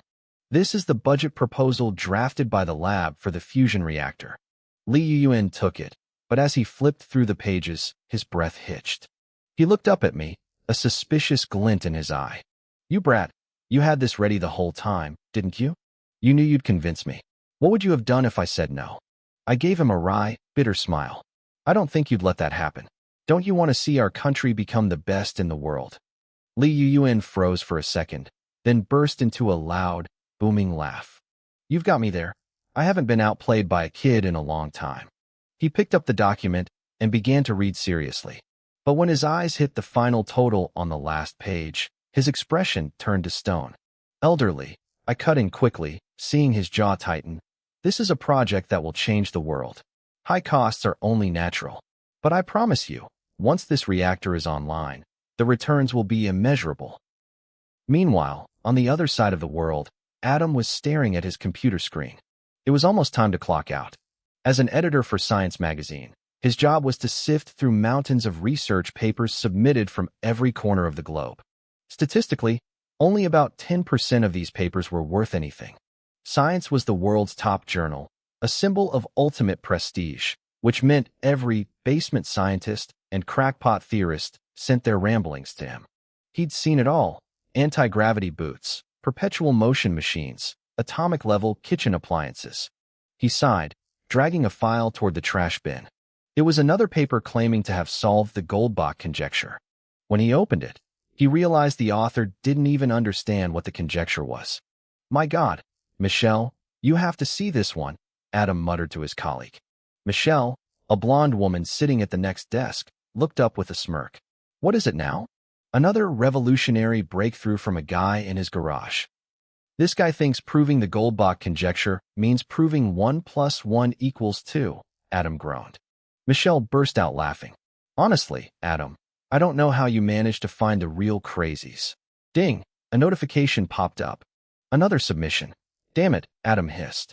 "Another one right before I leave? This isn't fair. I've reviewed 15 papers today, and 14 were pure garbage." Michelle laughed, shutting down her own computer.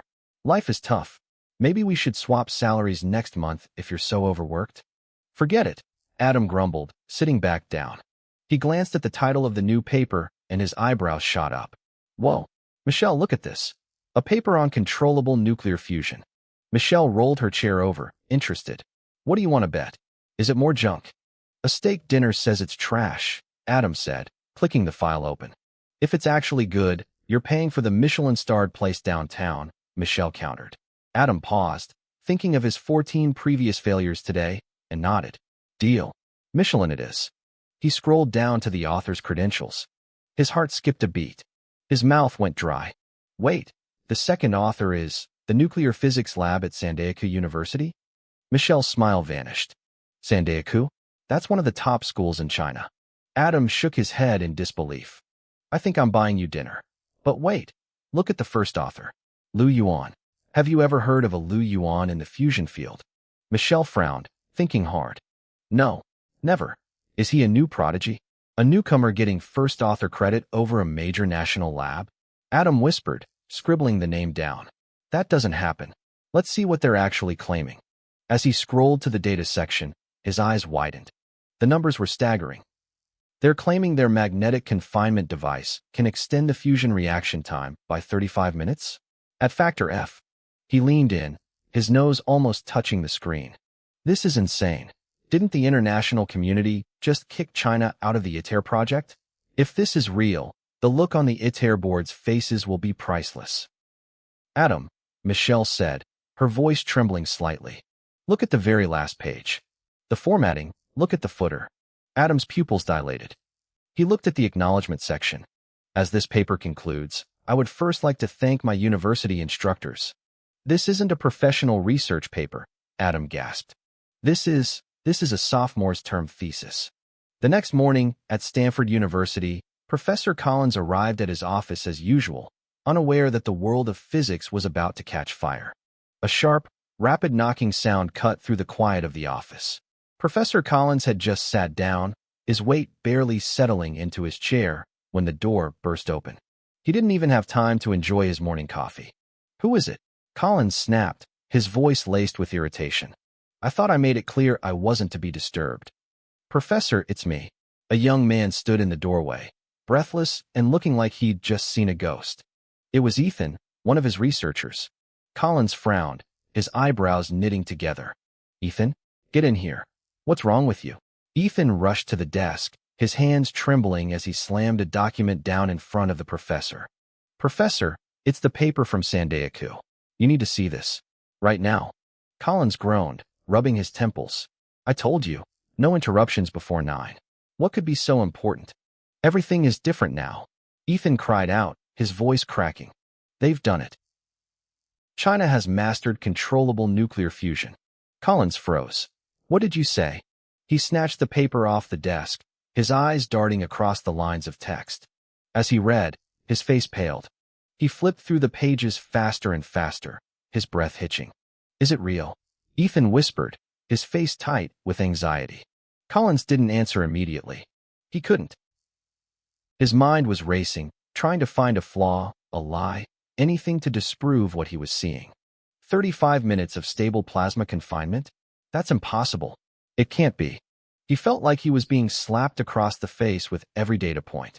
He was the one who had spearheaded the American Stellarator project, yet these numbers were light years ahead of his own work. It was a technological race, and he had just realized he was miles behind. The news hit the academic world like a tidal wave. It started as a ripple in physics circles, but when people realized this paper, published in a top-tier journal, was actually a sophomore's graduation thesis, the internet exploded. The comments sections were a war zone. "My God, the gap between us is this big," one user wrote. Another posted, "WTF? A sophomore wrote this? What am I even doing with my life?" But some people saw the bigger picture. "Why are you all focused on his age?" one commenter asked. "Look at the tech. Ever since they were kicked out of ITER, their fusion tech has surpassed the US. Did ITER think they were stealing data? It looks like ITER was the one holding them back." People started tagging the president. "Albert, Mr. President, explain this. Is the US getting left behind? Where did all our tax money go for the last 10 years? Inside the Oval Office, the atmosphere was suffocating. Albert, his signature golden hair slightly disheveled, slammed his hand onto the mahogany desk. "I need an explanation, Anthony," he barked at his advisor. "Why does China suddenly have this technology? What is ITER doing? Are you telling me our top scientists were beaten by a college kid?" Anthony opened his mouth to speak, but no words came out. He looked defeated. Professor Collins, his hair white and his face weary, stepped forward. "Mr. President, it was my oversight. Their progress was faster than anyone could have predicted." Albert's expression softened slightly, but the tension remained. "So, Professor, what do we do next?" Collins looked down, his eyes flickering with calculation. "We have to move faster. We cannot afford to fall behind China on fusion. Not now. Not ever." Albert nodded slowly. He reached into a folder and pulled out a document, sliding it across to Collins. "The Congress has approved the Fusion Acceleration Act. I've secured a 10% increase in your budget effective immediately." Collins reached for the paper, but Albert didn't let go. "There is one condition," Albert said, his voice dropping an octave. "Congress demands the first functional fusion reactor prototype be built within 3 years." Collins' face went white. "Mr. President, that's impossible. 3 years. It took ITER decades just to get the foundation ready. We can't even finish the first phase of testing in 3 years." "I don't care about the excuses," Albert said coldly, leaning back. "That's the deal. If you can't do it, I'll find someone who can." Collins felt a bitter taste in his mouth. He knew there were dozens of scientists in the US waiting to snatch this funding. He took a deep breath and nodded. "Fine. I'll do my best." "Don't do your best," Albert replied. "Just do it. 3 years." That night, Albert posted a video to his social media. He sat behind his desk, looking solemn and powerful. "First, I want to congratulate China on their laboratory success," he began. "Many of you have asked if the United States is being overtaken. Let me be clear. America has always been the leader in fusion research. Starting today, we are rebooting our domestic programs. Within 3 years, the US will complete a large-scale controllable fusion device. You will see the true power of American innovation." At the exact same time, halfway across the world, it was 6 a.m. in China. The official state news account posted a short, cryptic update. "As of today, China's controllable nuclear fusion experiments have entered the next phase of implementation."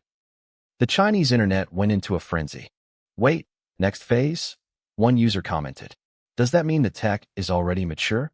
I just woke up and the world changed." Someone else shared a translation of Albert's video. "Look at this. The US president is promising a reactor in 3 years because he's scared." The efficiency of the internet was terrifying. Within minutes, side-by-side comparisons of the two announcements were everywhere. The contrast was undeniable. While the US was making desperate promises for the future, I had already handed my country the keys to the present. The global power shift wasn't just coming. It was already here. It felt incredible. Whenever my country, China, went head-to-head with the US, there was a specific thrill in the air. I remembered the technological race the Americans had just tried to spark. Their announcement had instantly topped the global trending charts. But back at the highest levels of our leadership, we were already moving. We hadn't forgotten the humiliation our scientists faced during the international fusion projects. The Americans had tried to lock us out, but controllable fusion was the key to the future. We weren't about to hand that key over to anyone else. The official state news posted a short update. Within minutes, the internet exploded. People were in tears. For so many years, we had been chasing others, but now, we were finally leading the charge.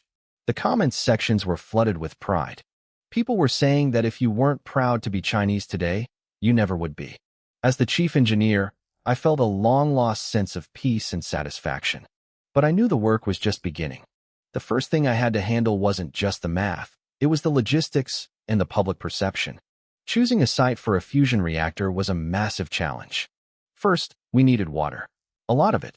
Even though fusion is cleaner, the process generates an unimaginable amount of heat.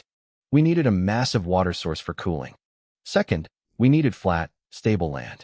Unlike traditional fission reactors, fusion doesn't carry the same risk of a nuclear meltdown, but safety was still my priority.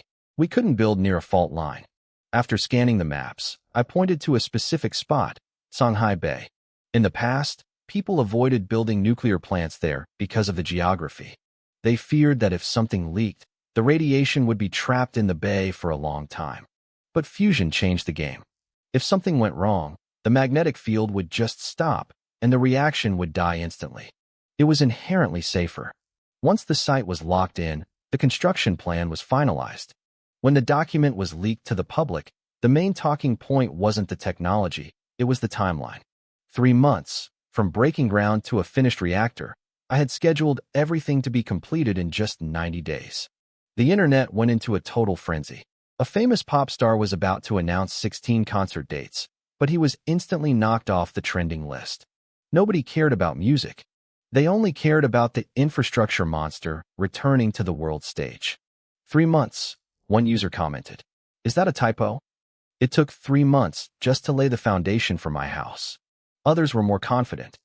Do you think our government makes mistakes like that? The world is about to learn what Chinese speed really means. The news crossed the ocean quickly. On Western social media, the reaction was pure disbelief. WTF? 3 months? Jesus, they're crazy, one user wrote. Another from Western Europe added, in my country, it takes 3 months just for the workers to decide which brand of cement to use. For people used to decade-long projects, our plans sounded like a fairy tale. Of course, there were skeptics at home too. Some people claimed it was all a PR stunt, saying we'd just build a shell and pretend it worked. But the official government accounts didn't argue.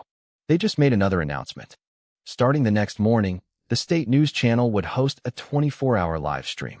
Everyone in the world could watch the construction of the Songhai Bay reactor in real time. The comment section went nuclear. People were setting alarms and preparing to watch history happen. At 8 a.m. the next morning, millions of people were already waiting in the digital lobby. The screen was black, but the chat was moving so fast you couldn't read it. Open the door, they shouted.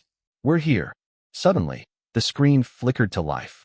As the brightness adjusted, the scale of the operation hit everyone at once.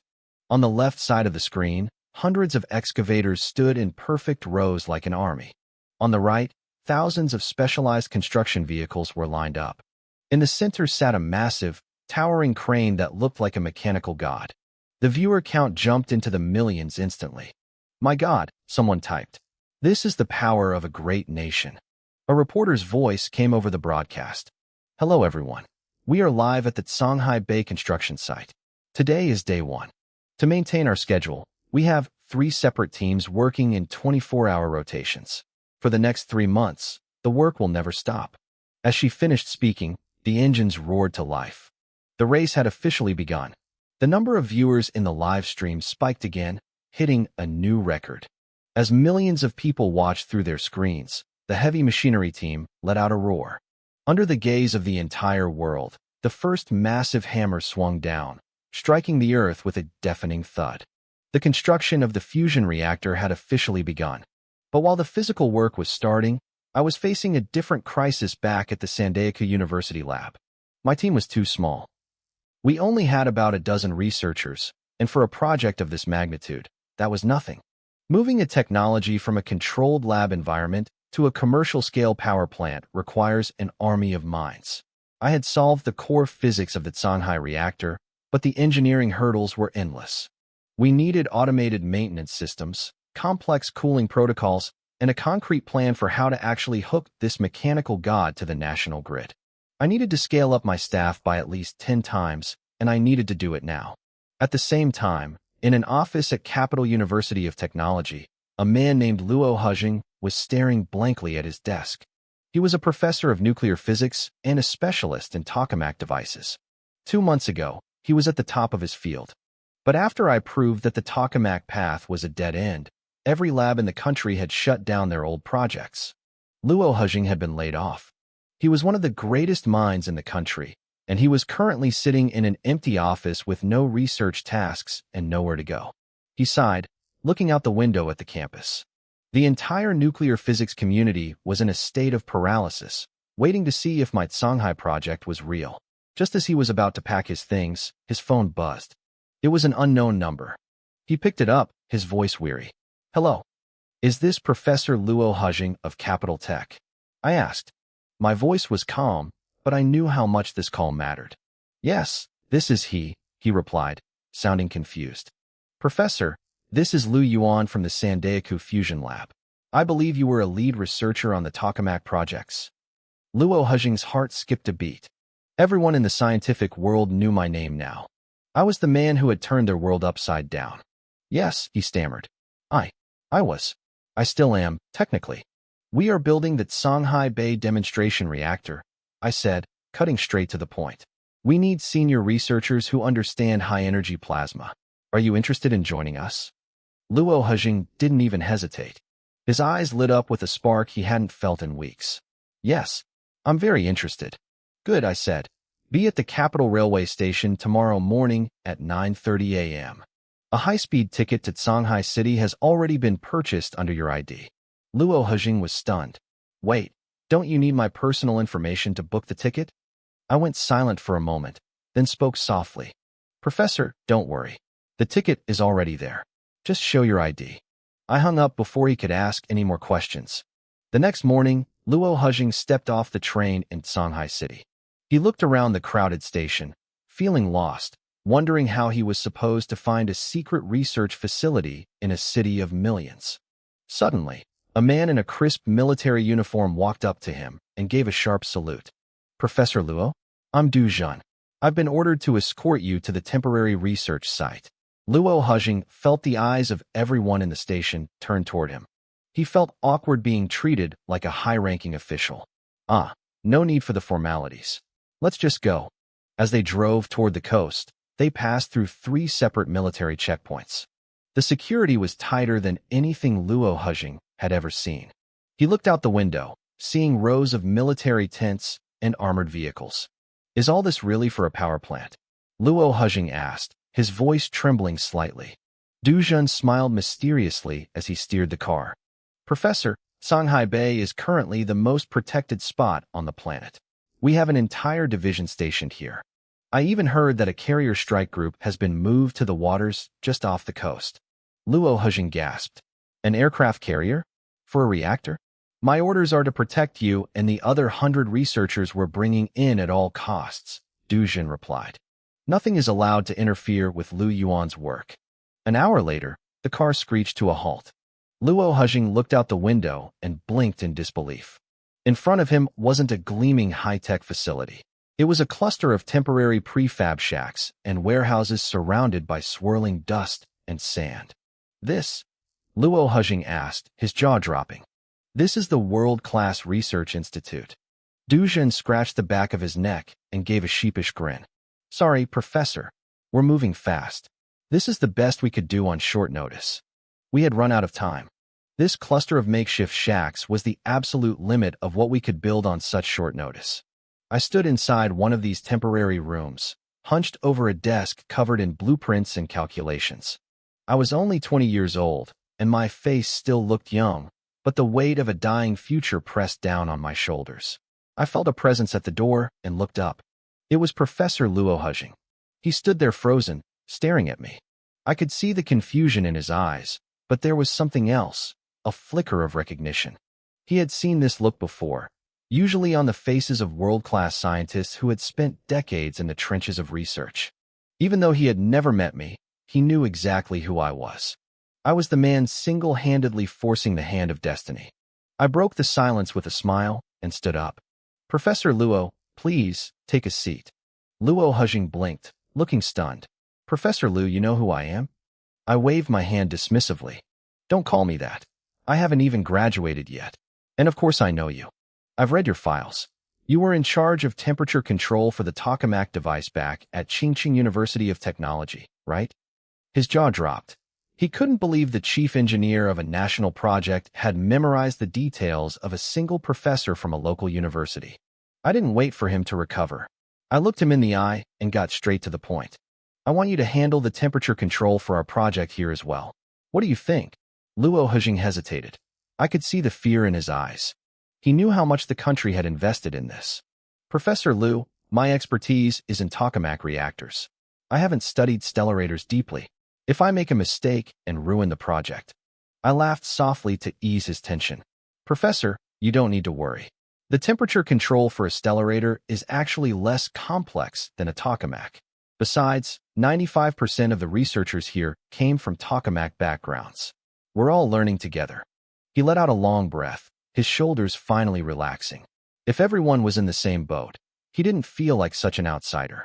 I told him we would provide the highest standard of living possible, but then I let my expression go cold. The atmosphere in the room shifted instantly. There is one condition, I said. Luo Hujing tensed up again. Anything. As long as it's not too much, I'll do it.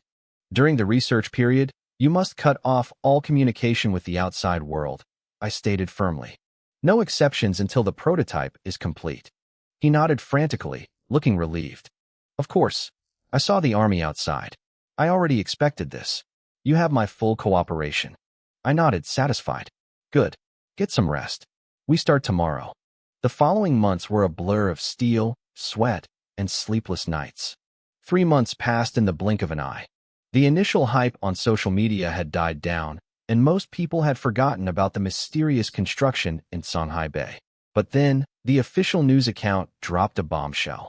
The construction of the Great Eye experimental reactor was complete. The internet exploded.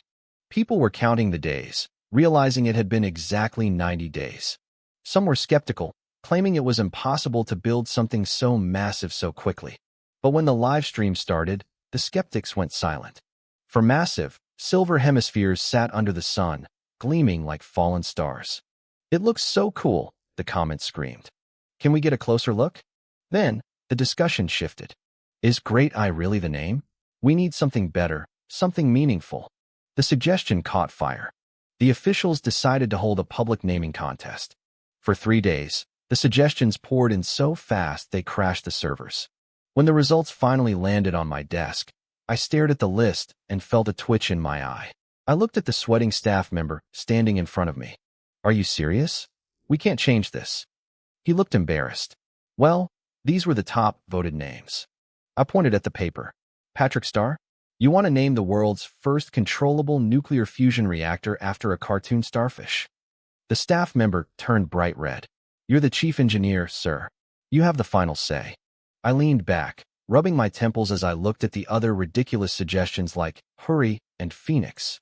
I needed something that represented a new beginning. I needed something that felt like the birth of a new world. Let's go with Pangu, I said, my voice steady. Pangu 1. Pangu created the world in our legends. This reactor will create a new era for humanity. The staff members' eyes lit up. Pangu 1. I love it. It's perfect. The hardware for Pangu 1 was finally complete. Aside from the 4 main reaction chambers, we had installed 20 massive magneto-hydrodynamic generator sets. Each set contained 10 individual generators, each rated at 2,000 megawatts. When I did the math, the total output was staggering. Pangu 1 was designed to generate 400,000 megawatts of power. To put that in perspective, the Three Gorges Dam only produces about 22,000. We were looking at a 17-fold difference. That was the power of fusion. But despite the impressive hardware, Pangu 1 remained silent. It was a cold, silver giant. The problem wasn't the machinery, it was the brain. The main control program was missing. Late that night, a heavy sigh echoed through the central control room.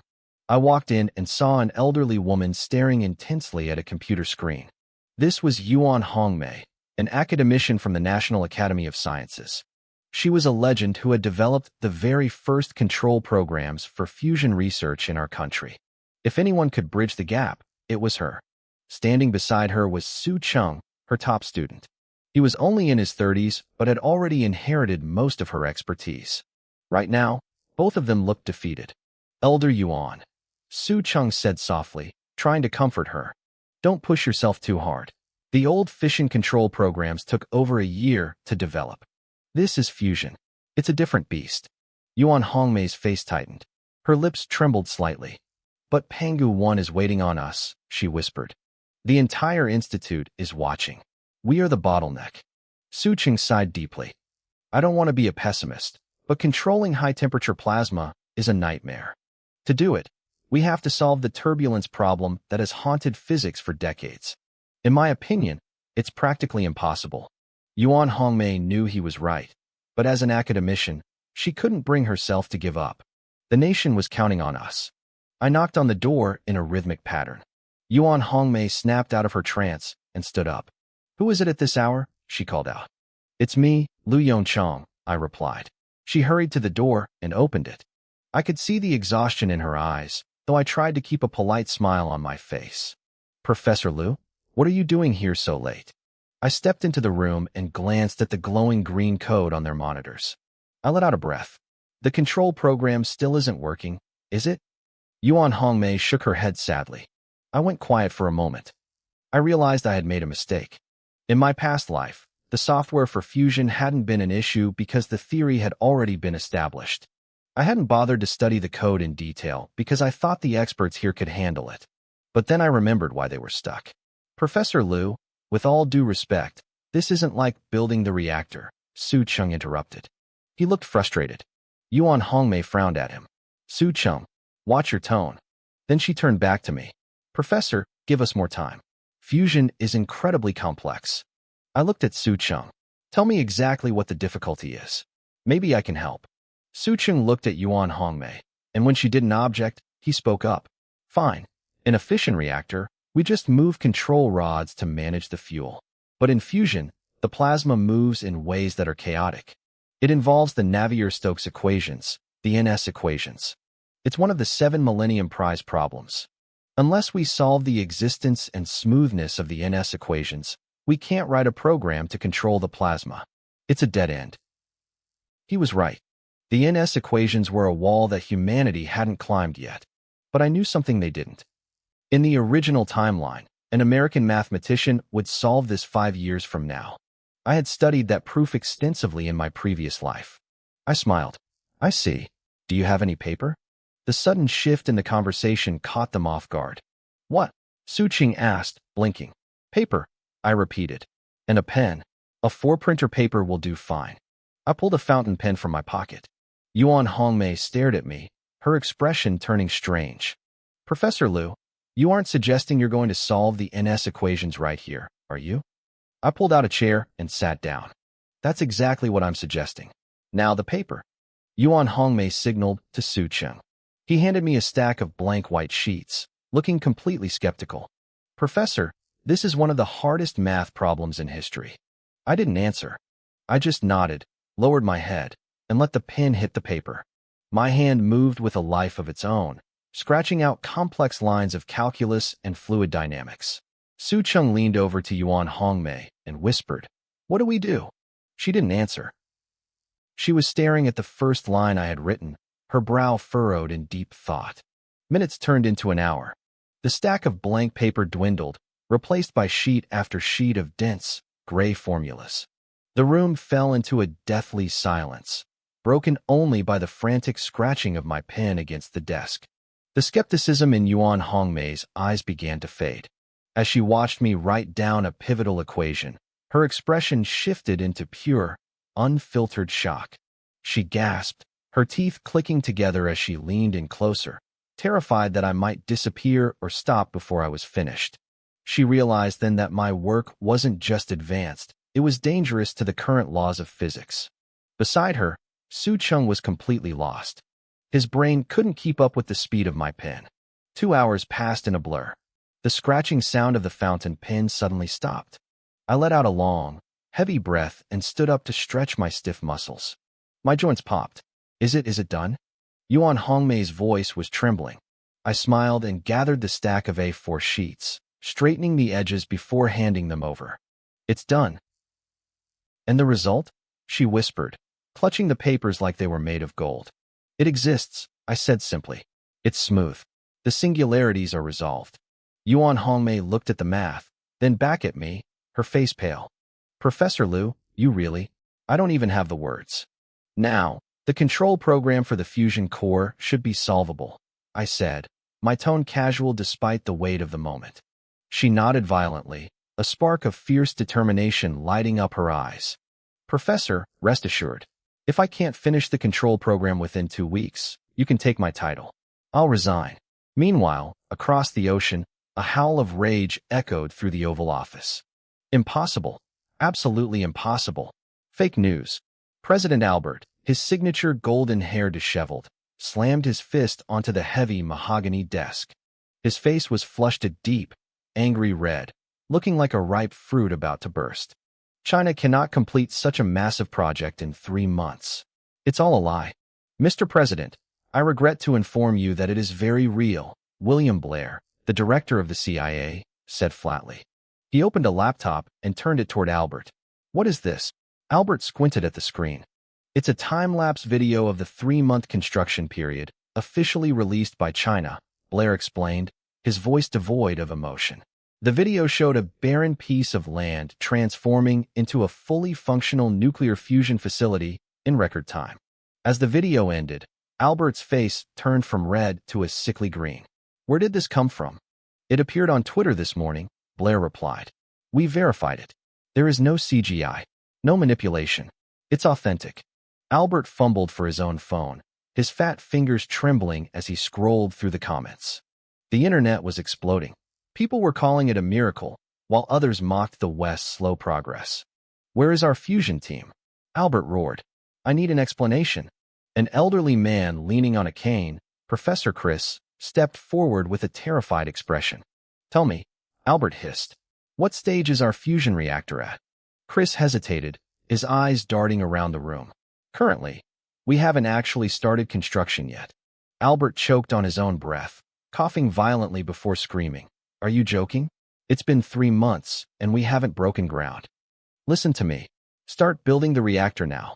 Immediately. But Mr. President, Chris stammered.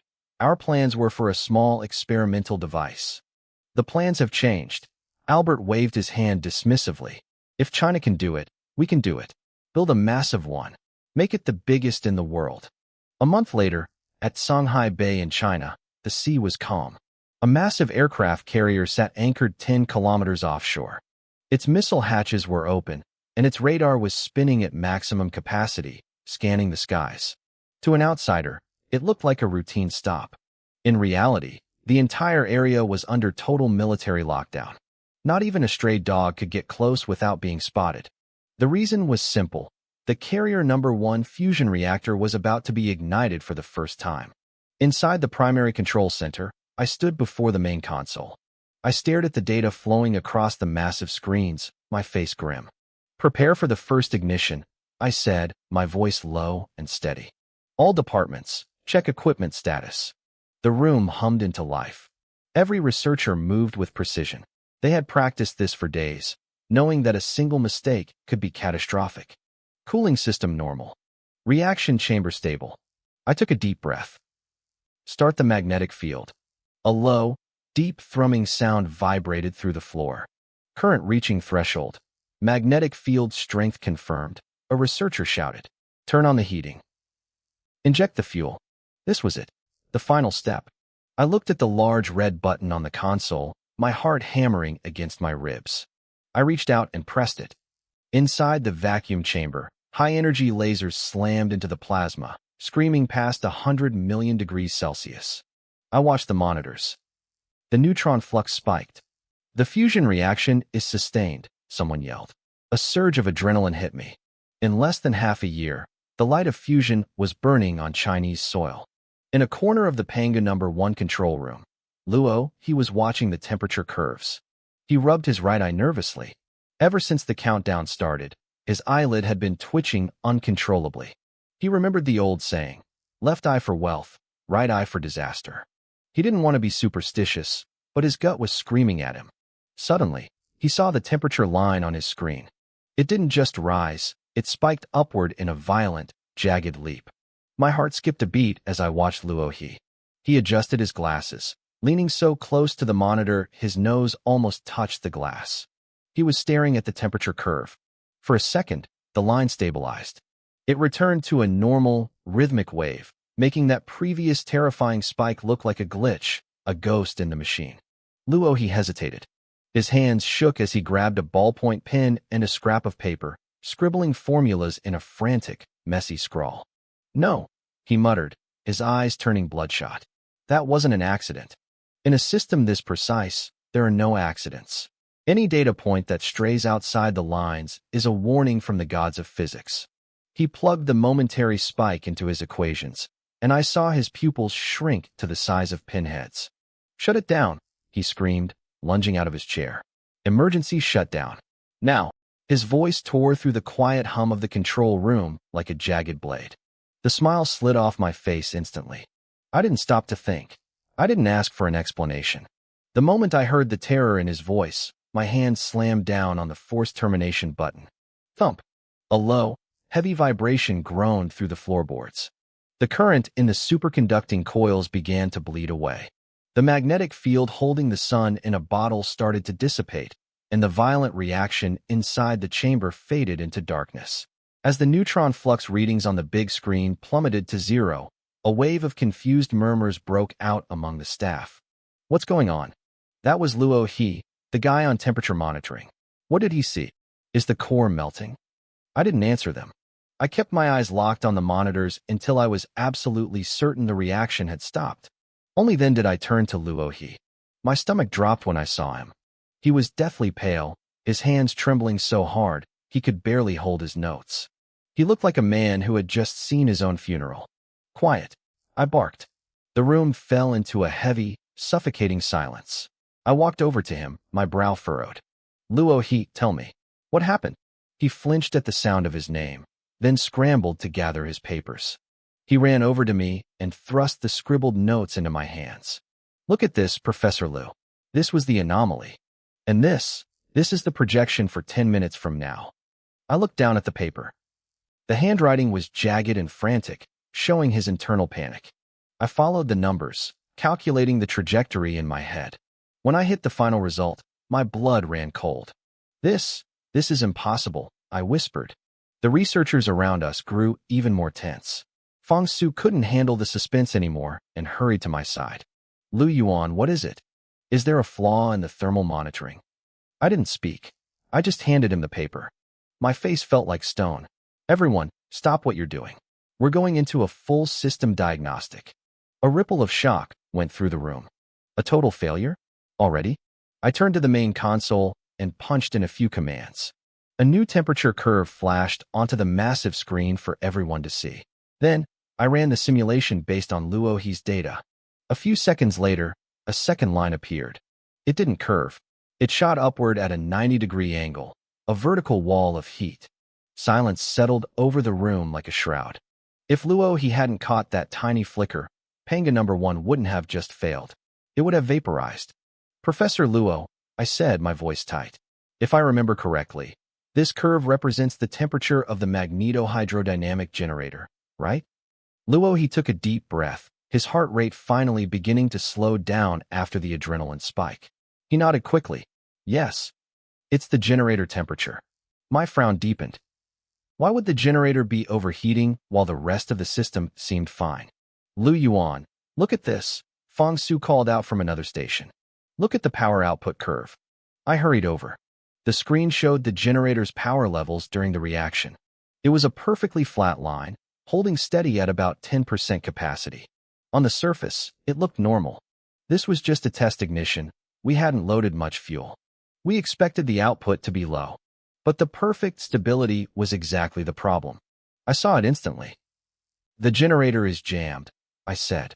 The researcher in charge of the power systems looked up, bewildered. But Professor, the curve is stable.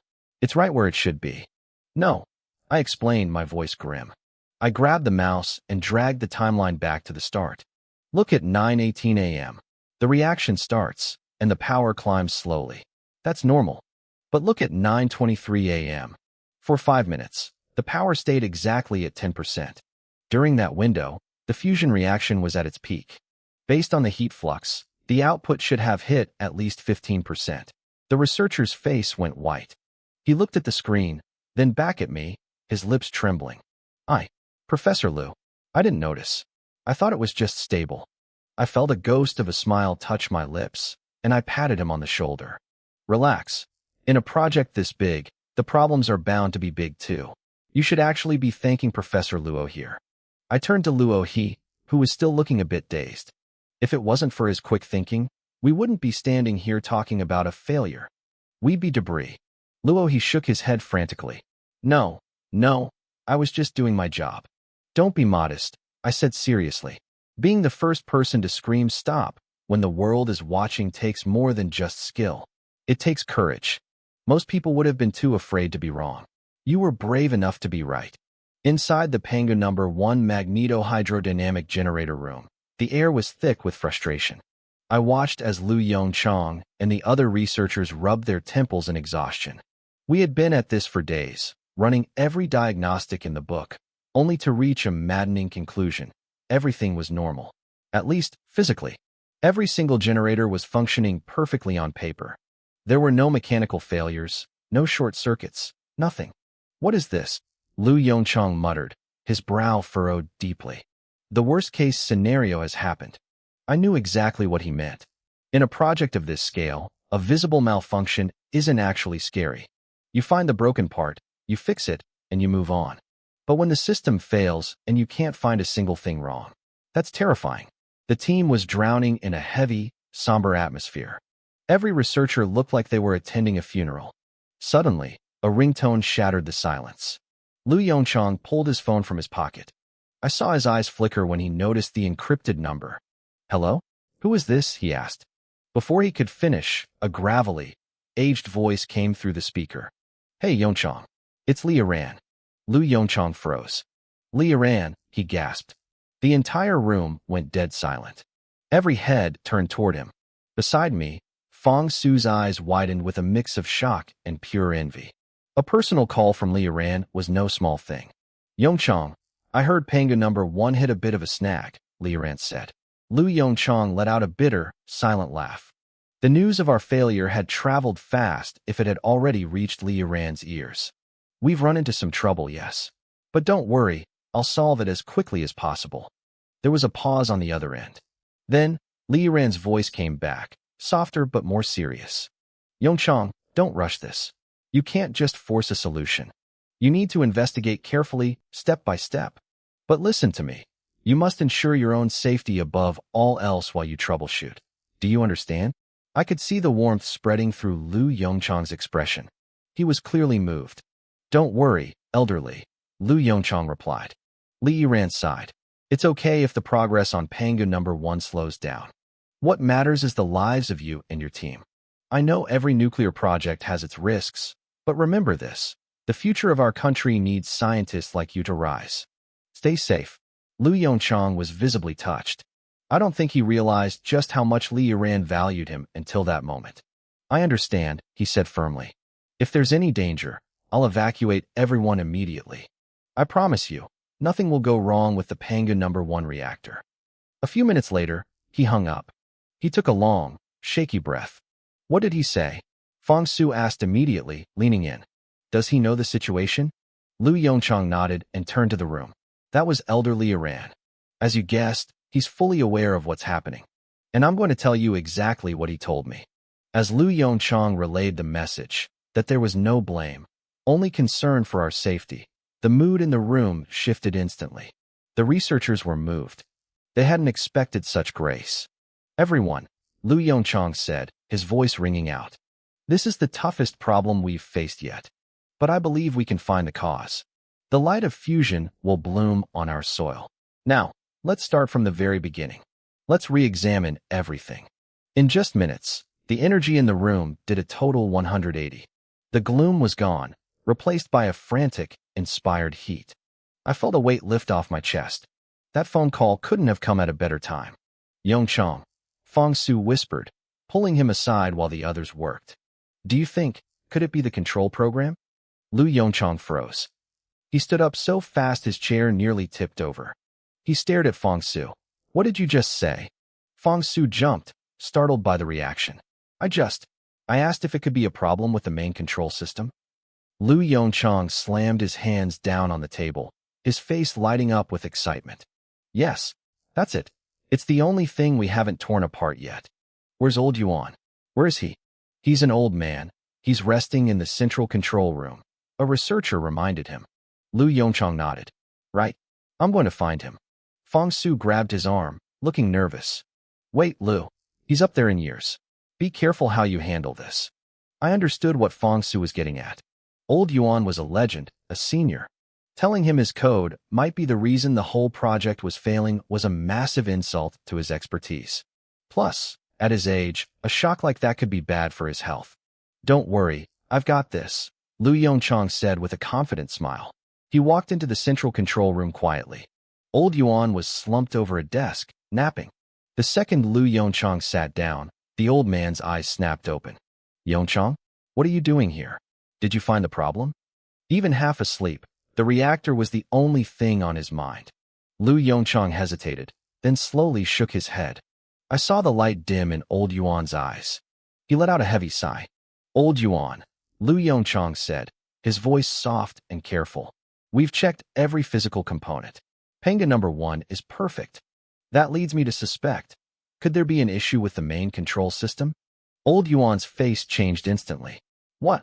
Lu Yongchang tensed up, ready to backtrack. I mean, it's just a guess. I could be.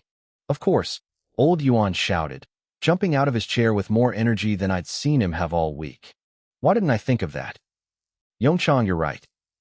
If the hardware is fine, the problem has to be in the source code. Wait right there. I'm going to check the logs now. He scrambled back to his computer, fingers already flying across the keyboard. Lu Yongchang stood there, completely baffled. Old Yuan, you're not angry? Lu Yongchang asked. The old man paused, looking confused. Angry? Why would I be angry? I mean, I'm basically questioning your professional skill, Lu Yongchang muttered. Old Yuan looked at him like he was crazy. Yongchang, why on earth would you think like that? If I can find the problem, I'm more than happy, Old Yuan said, a genuine smile breaking across his weathered face. Did you really think I was some stubborn old man who couldn't handle a little criticism? I felt a flash of embarrassment. I had spent so much time worrying about his pride that I'd forgotten the kind of man he was. He was a scientist first, and for him, the truth mattered more than any ego. I quickly tried to change the subject. All right, Old Yuan, let's get to it. Please, check the source code. He laughed, shook his head at my awkwardness, and patted me on the shoulder before turning back to his screen. I watched him work, his focus absolute. Half an hour ticked by in silence. Then, his voice rang out, sharp with excitement. Found it. He leaned closer to the monitor, his eyes widening. So that's what happened. No wonder we had that glitch. It was a mistake in Su Cheng's code. I checked it myself a dozen times back then, but I missed this one tiny loop. I guess I really am getting old. My eyes aren't what they used to be. I stood up immediately and moved to his side, my expression grim. Old Yuan, how bad is it? Can we fix it? He chuckled and waved a hand dismissively. It's not serious at all. Just a small bug. But that bug was the reason our generator efficiency stayed so low. Because the efficiency couldn't ramp up, heat started backing up in the magnetohydrodynamic pipes. After a while, the temperature would just skyrocket. A wave of relief washed over me. It made perfect sense. Can we repair it quickly? I asked, my heart hammering. If this took weeks, our entire launch schedule for Panga number 1 would be ruined. It's easy now that I know where the rod is, Old Yuan said, his smile deepening. Give me 2 days. I guarantee the generator will be running perfectly. Old Yuan was a man of his word. He didn't take 3 days. He took exactly 2. By the second night, the main control program was patched and ready. Over the next few days, we ran Panga number 1 through a series of grueling tests. Once I was certain there wouldn't be any more surprises, I sent a formal application to the highest office in the country. In the capital, inside the office of Councilman Lee, the air was quiet until a knock at the door broke the silence. Lee didn't even look up from his paperwork. "Come in, Chiang," he said. The door opened, and Lee glanced up, surprised to see Minister Hong Chiang standing there instead of his usual assistant. "Minister Hong? What brings you here?" Hong smiled broadly. "Councilman, I've brought you some very good news." Lee set his pen down, his interest piqued. "Oh, let me guess. Has the issue with the Pangu number 1 reactor finally been solved?" Hong laughed, shaking his head. "Nothing escapes you, Councilman. You're exactly right." Lee's lips curled into a smile. "Is it really true?" Hong nodded vigorously.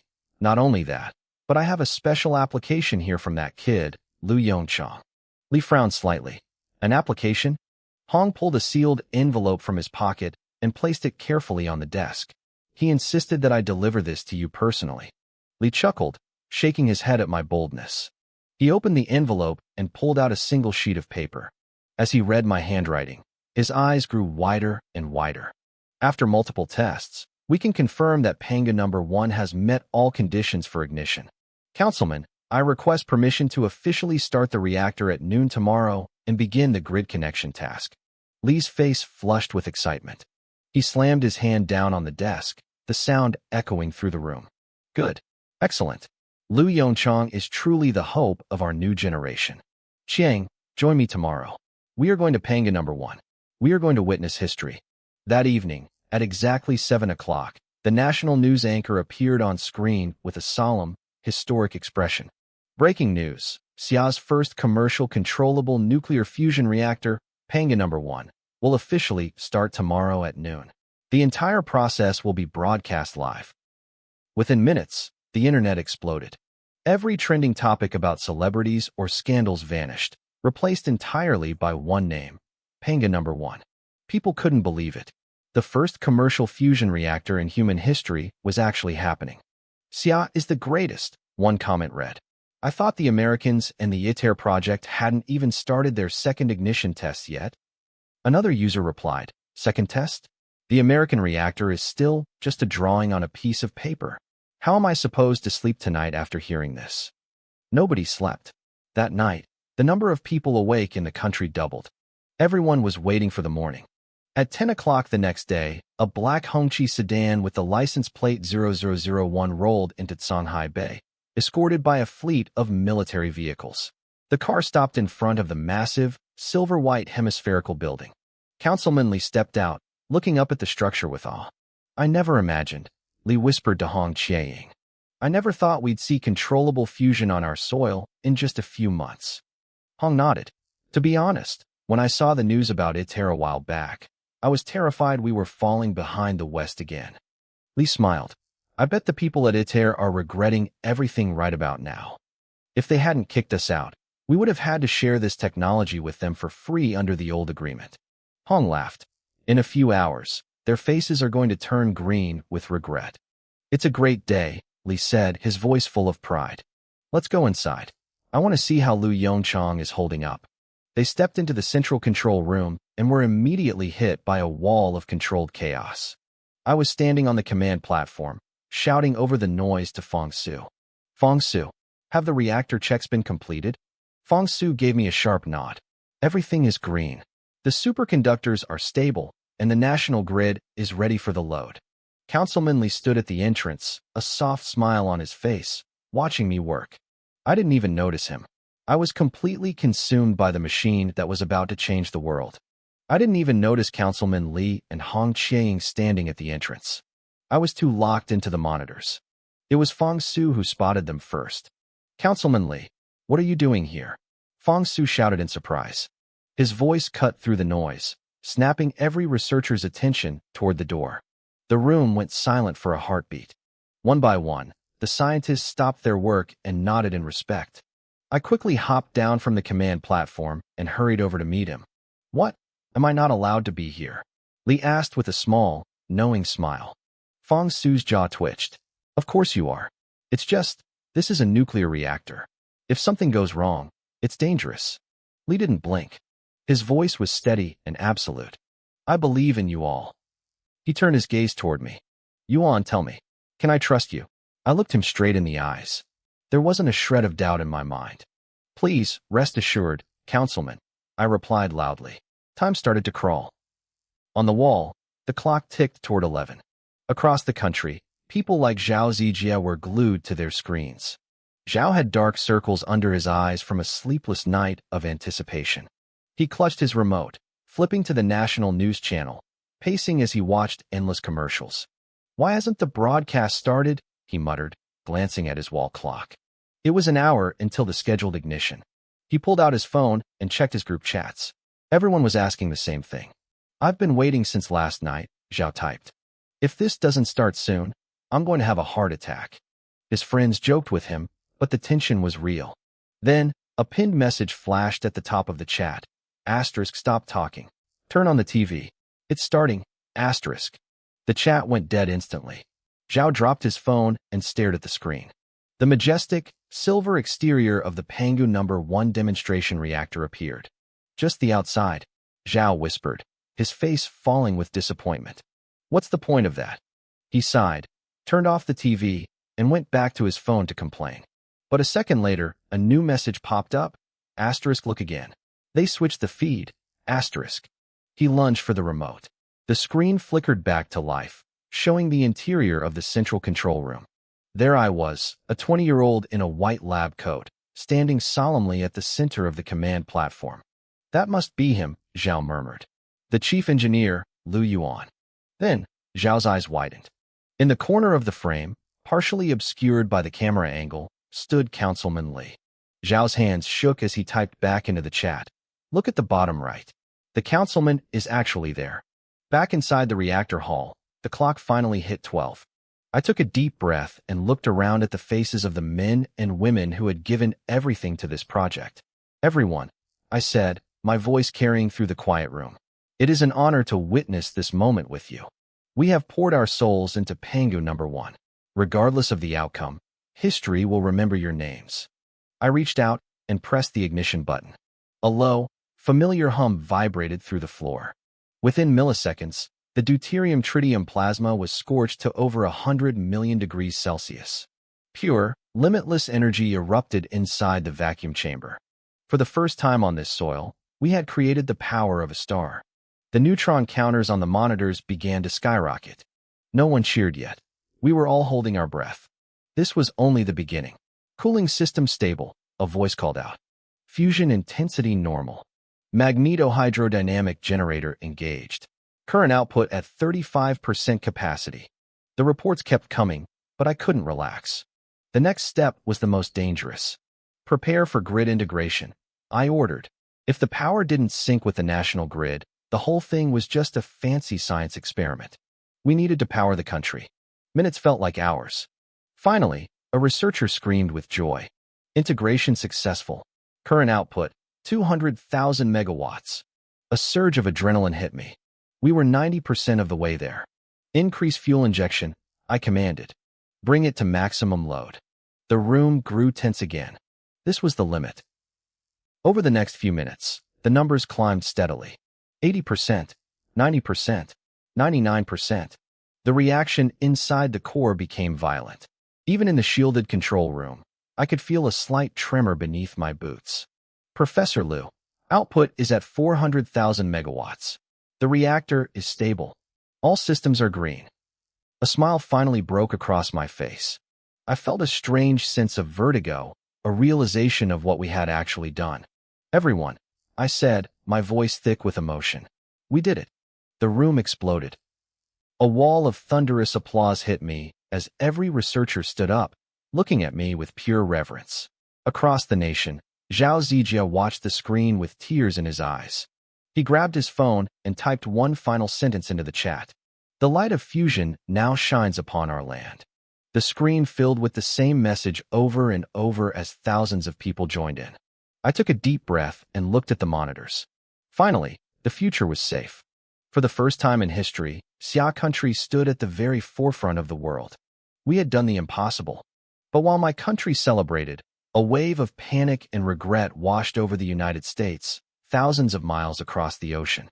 On the streets of Washington, the chaos was absolute.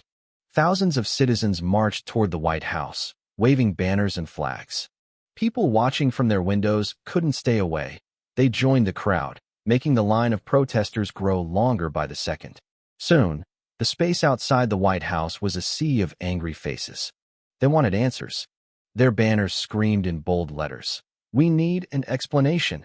And why kick Xia country out of the ITER project?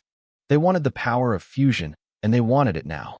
Against a crowd of hundreds of thousands, the security guards looked small and helpless. Inside the Oval Office, President Albert ran a hand through his messy blonde hair. He looked out the window, his face pale and full of sorrow. He let out a long, heavy sigh and turned away from the sight of the angry mob. "Mr. President," Defense Secretary Anthony started, "you shouldn't worry about these fools.